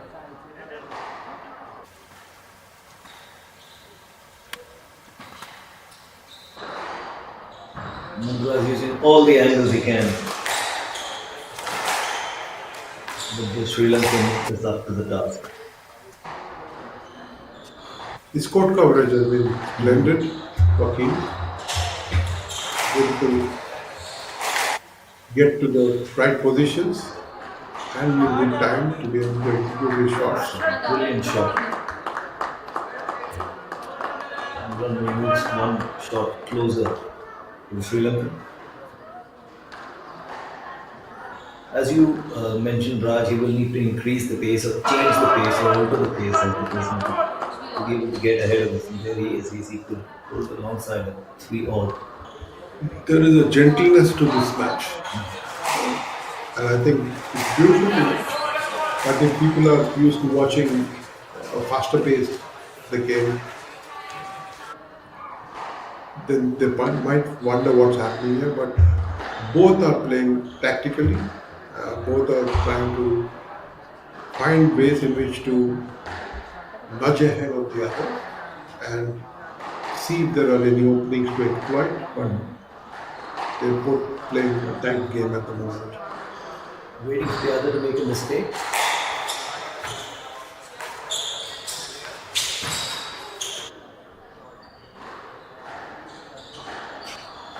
But one thing's for sure, the heat map that we mentioned, we showed at the end left not one square inch of the court untouched. Absolutely. 4 all in the second game. Sri Lankan leads, Wakil leads 1 game to last.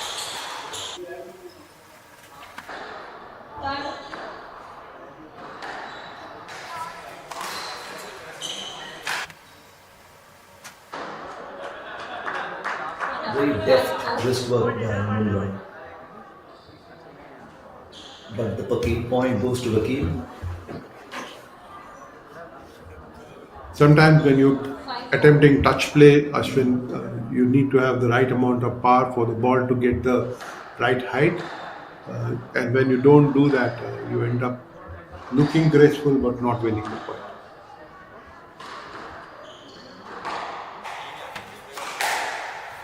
Play will start in 30 seconds.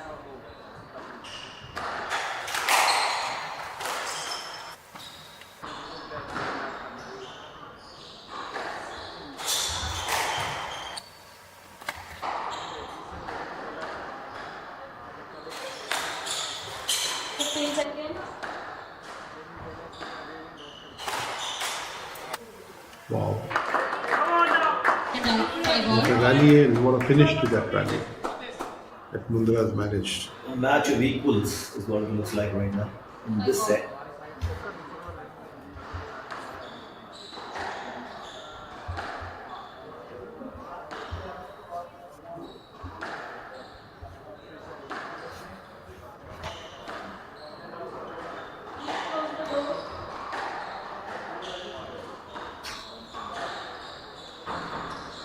HCL squash Indore 2024. Shamil Wakil, who got into the semi-finals of the Pune Club Open, is perhaps bringing all his experience to bear at this point of time because he knows the young man from Indore is challenging him, is proving equal to the task, and Shamil Wakil has had to bring all his experience and visit into play.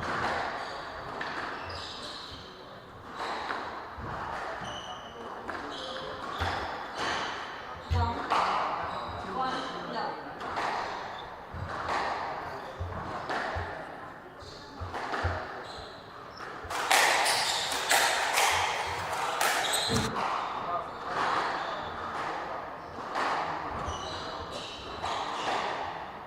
There has hardly been a point in this match which hasn't been a rally.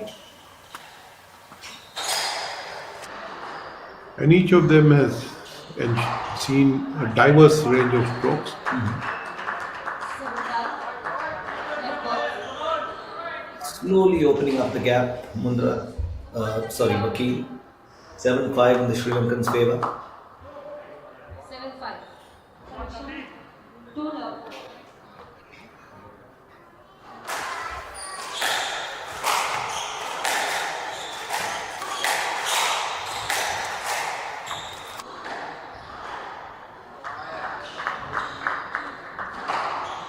Allowed.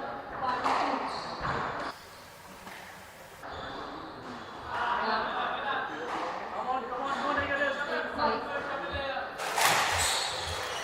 2. And sometimes in the future, when you look back at this match, at the video replays of this match, Tavit Singh will perhaps identify some areas that where he could have been better. But this has been a good workout for him in terms of raising the game. And I'm sure he's pleased with what he has achieved so far. Even though he lost the first game 5-11 and is down 5-9 now, he will have some positives to take away from this. Just 2 points left for Vakil into the next second set.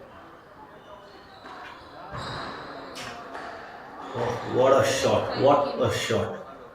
10-5. Vakil is clearly racing ahead now.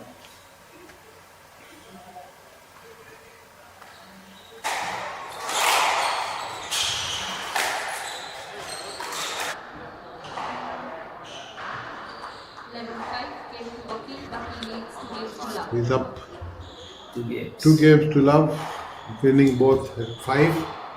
Shamil Vakil from Sri Lanka, from the capital city of Colombo, looking to make his second semi-finals on the Indian leg. He did have a good tournament in Pune at the Pune club, where he got to the semi-finals before he lost to Suraj Kumar Chand, the eventual winner, and is now looking at getting into the second successive semi-final. He's just one match away. He's had 2 quarterfinal appearances in UK, both in London and in Bristol. And he's looking to get better than that by making it to the semi-finals one more time. And it's interesting to see Akansha Gupta watching this game. Even though they just finished the game, they haven't left. They're sitting and watching and supporting each other. That's great for the tournament. I think it's about learning. It's about picking up nuances and understanding what happens when you're up against a superior player. Akansha Gupta, of course, having beaten Janet Vidi yesterday and Yenuri Kurupu today, storming into the semi-finals of the women's competition. And perhaps Tavit Singh Mundra will just have to look over his right shoulder to find inspiration of somebody who went on self-belief and went on to win that quarterfinal match of They will hers. be given 30 seconds. Well, Mundra has the game to pull back. He just needs to execute it, like you say. Down. 4-5. I wonder if he's going to change the pace of the game. If he can hasten it, if he can push Shamil Vakil around the court a little bit more and at faster paces, he might just find a solution. I haven't seen him do that. Both the games, the first 2 games, he played at the same pace, played more or less similarly. Happy to engage the Sri Lankan in long rallies. Here they go for the 3rd game.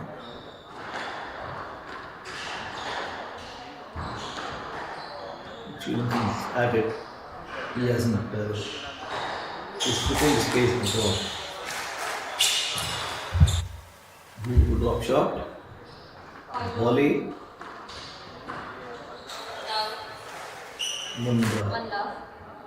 Draws. Sorry. Vakil draws first. That was below the line.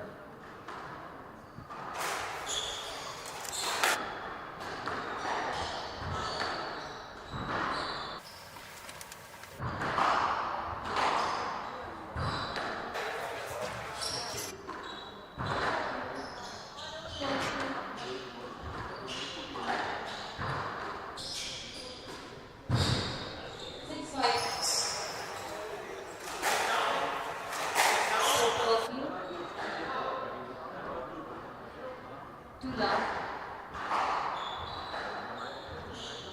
2-0 to Vakil. Down.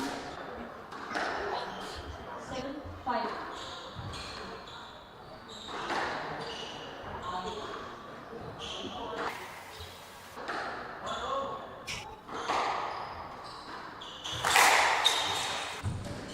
Vakil is all over the court, just simply all over the court. Wherever you hit the ball, you'll find him.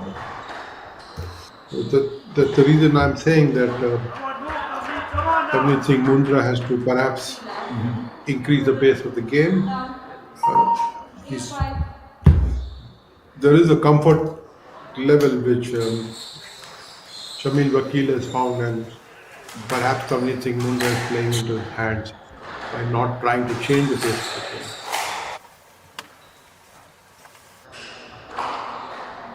It's like a batsman in good nick. Vakil is presently in that state.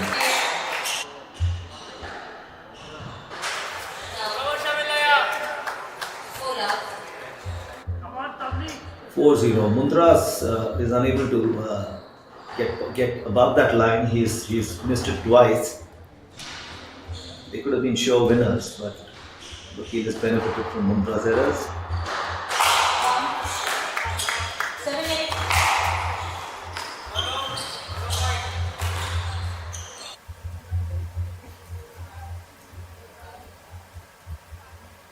And yet again, 5-0. Vakil is just running away with this one. 6 more points, and he will cruise into the semifinals.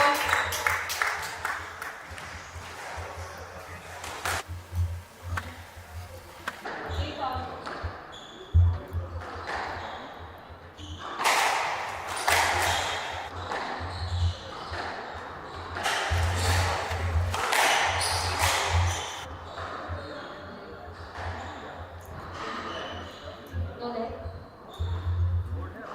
6 love. 5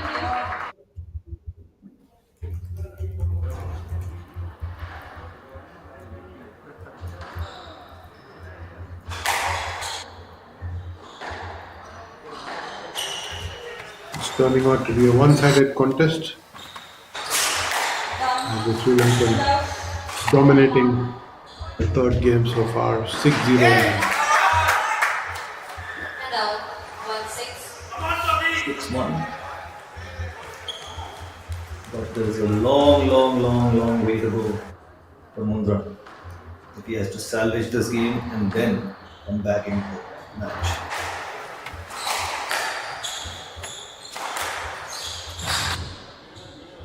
No net.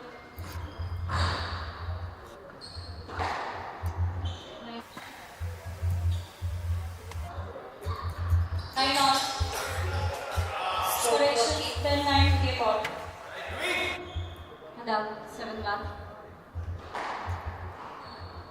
7-1. 7 Vakil is on cruise control.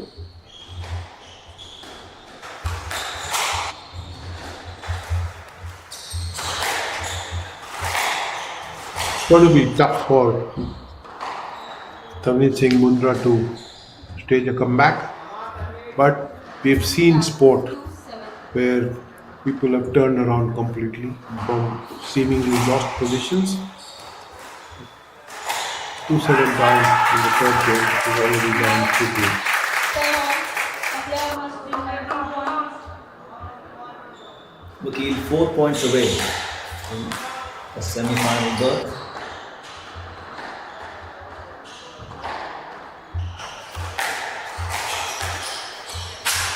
And out. Take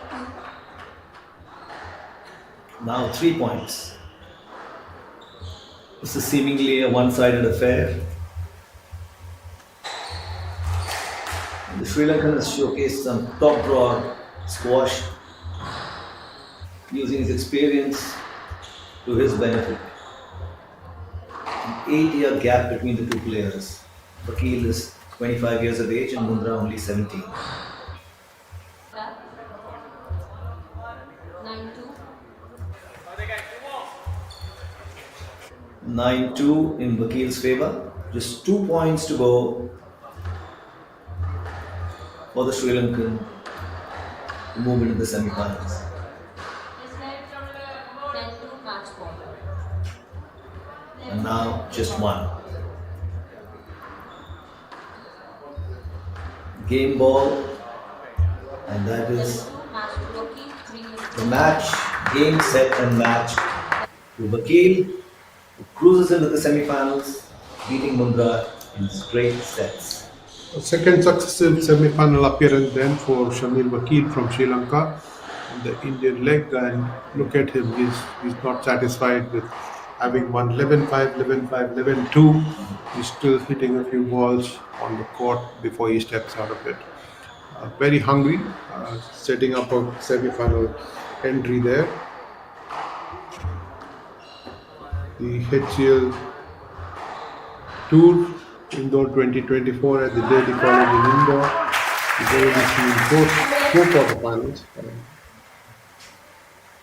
This was perhaps the most one-sided of the contests we've seen.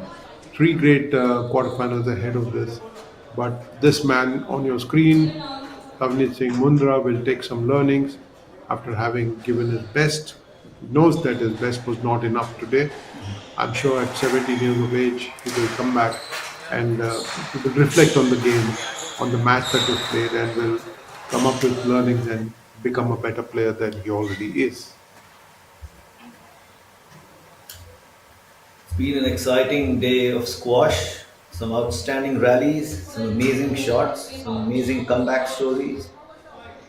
All in all, HCL and Indian squash are winners for today's contests. Congratulations once again, Vakil. Big round of applause for Vakil.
Game ball.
Play will resume in 30 seconds.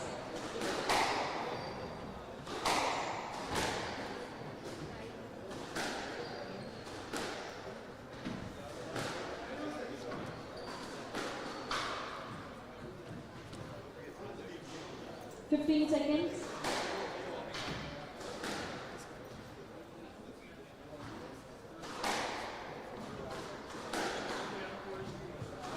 Time.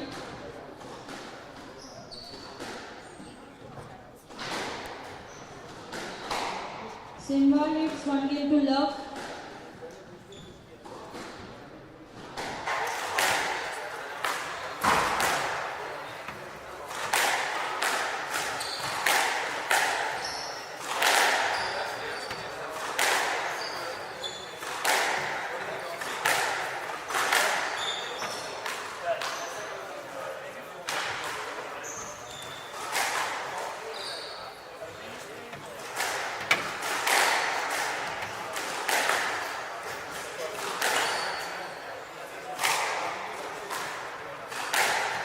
Love all.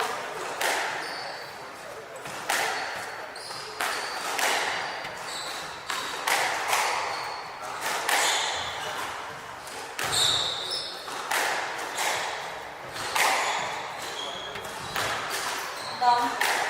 And up. One love.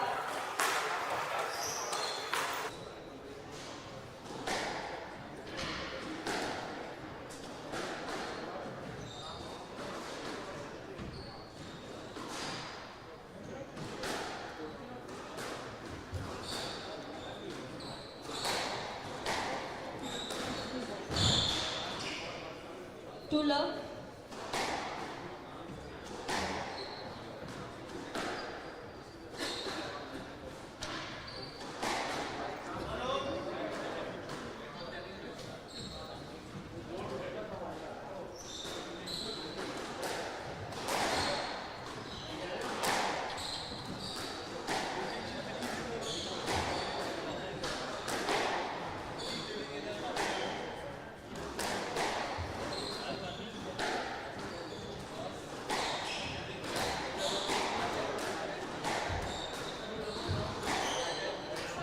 And out. And two.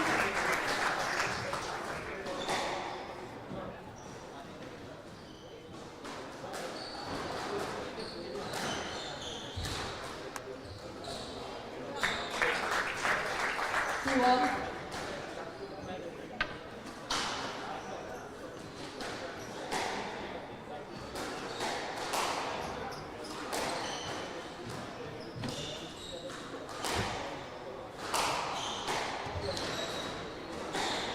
Down. And out. 3-2.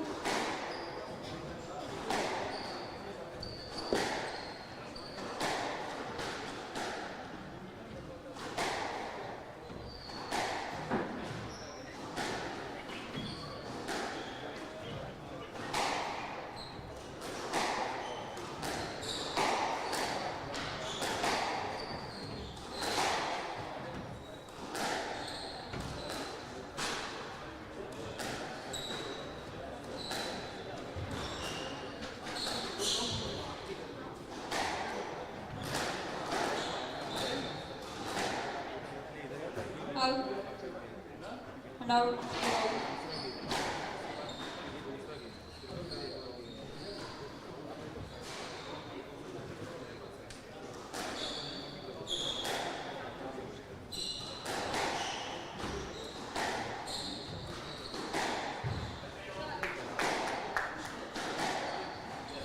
Reset. 3 all.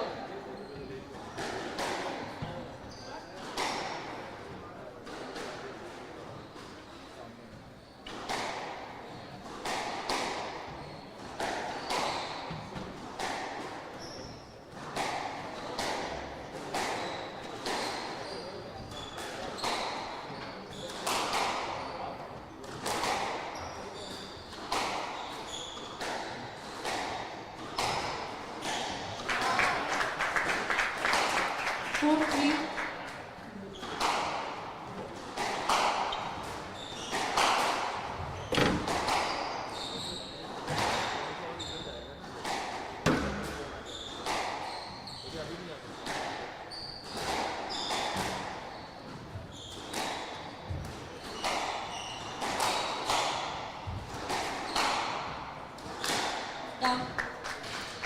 5-3.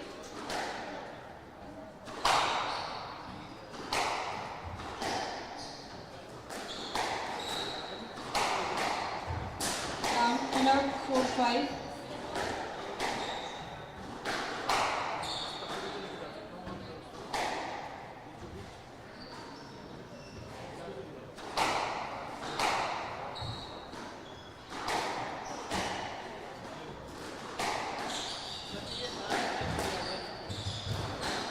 Down and out 6-4.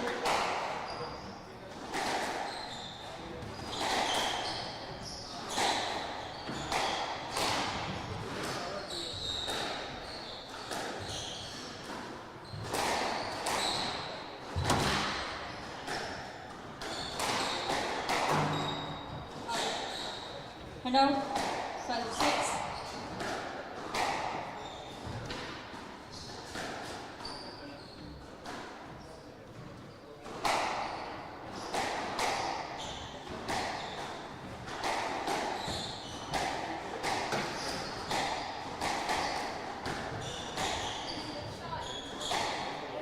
Ball in and out 7-5.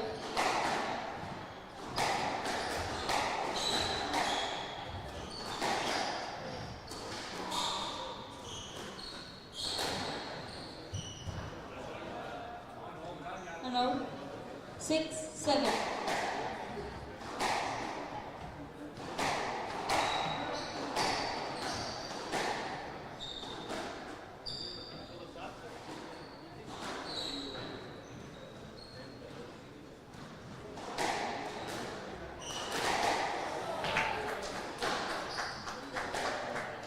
Ball was good. And out 8-6.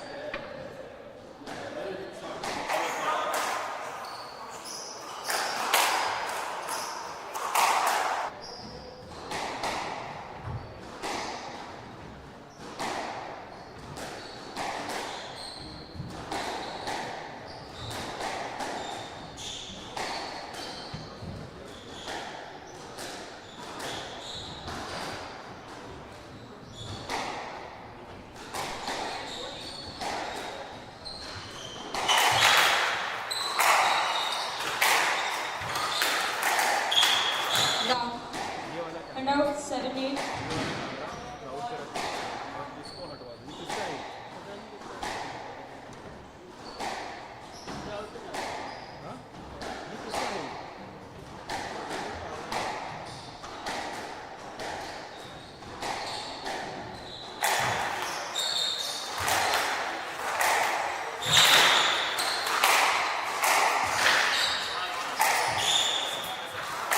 Down and out 9-7. Follow this point.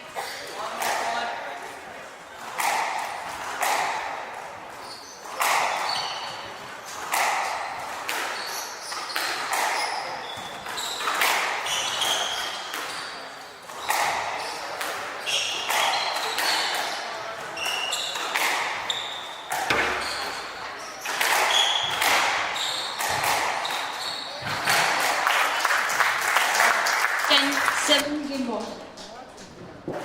From left.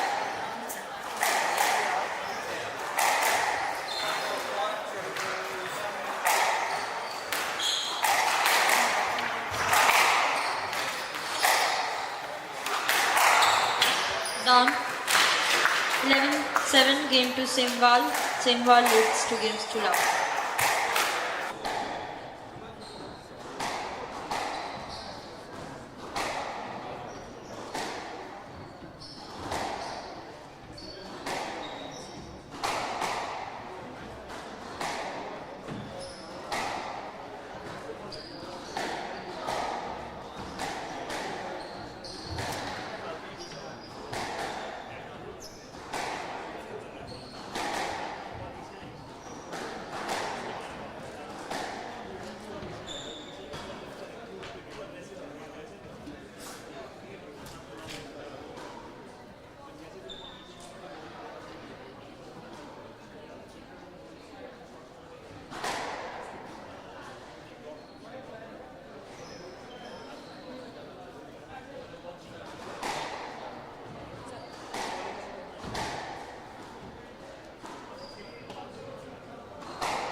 Play resuming 60 seconds.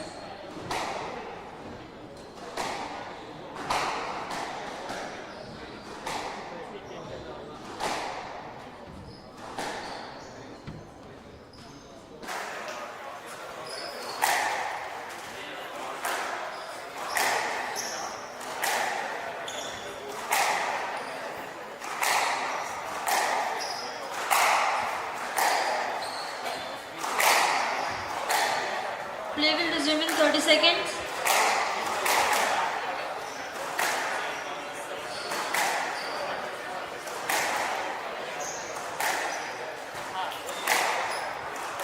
Play will resume in 15 seconds.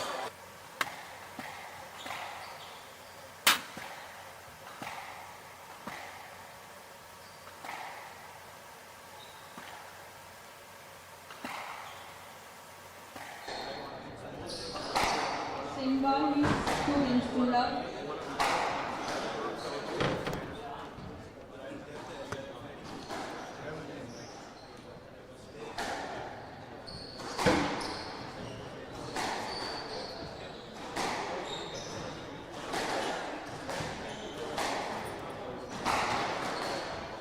Love.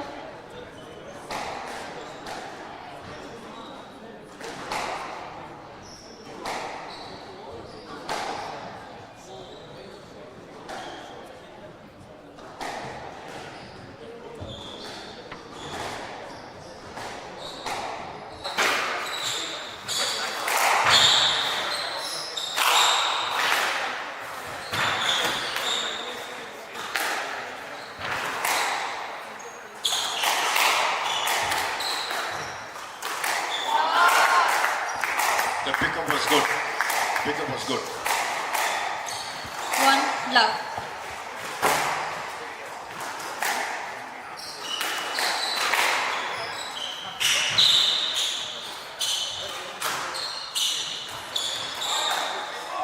Yes, left.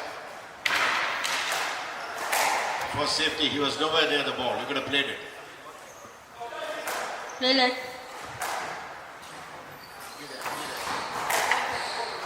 Beg your pardon? You could have taken. He was away. The ball was high. You had the entire court to play. You were pushing for a let. Close the door properly. And be careful. 1 love.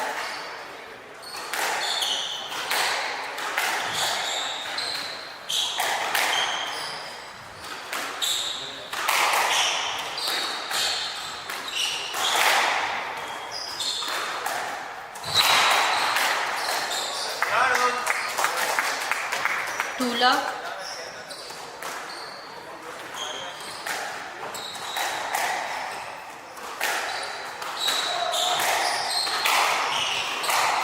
Out. 3 love.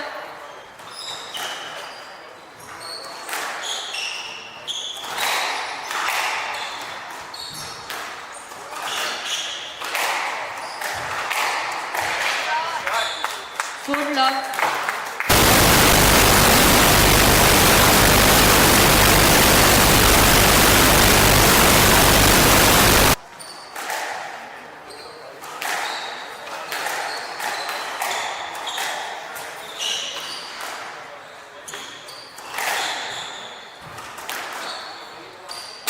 Down. 5 love.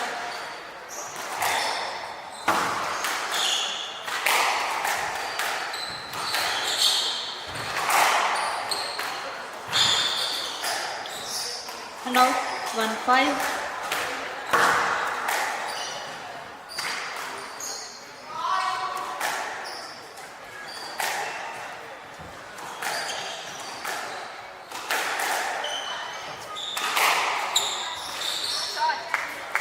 And out 6-1.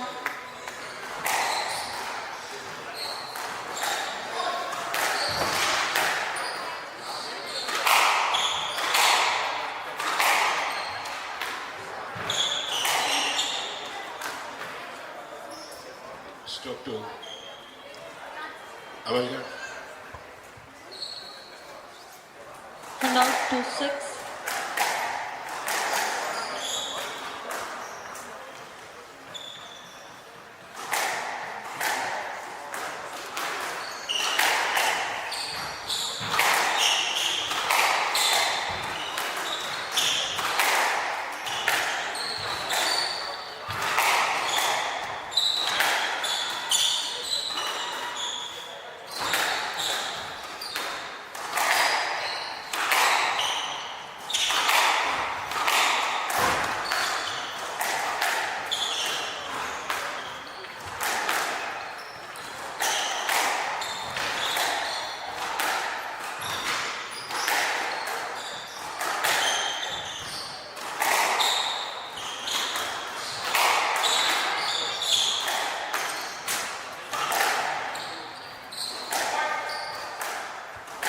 Stroke 2. Radika. Stroke to Al-Maghribi.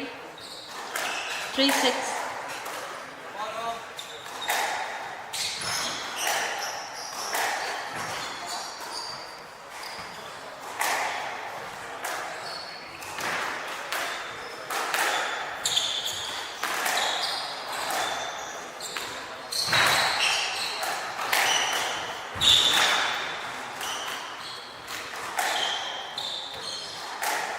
Stroke 2. December. Stroke to same ball. And out 7-3.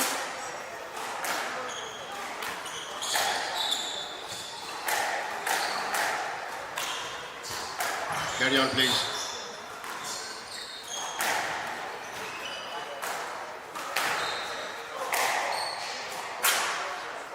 Seven three.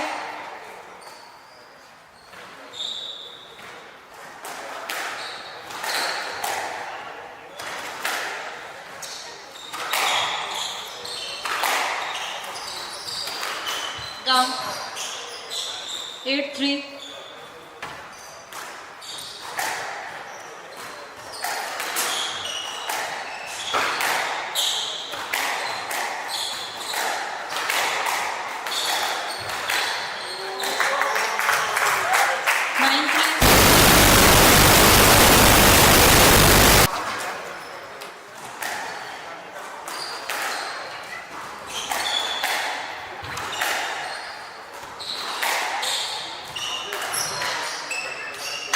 Down.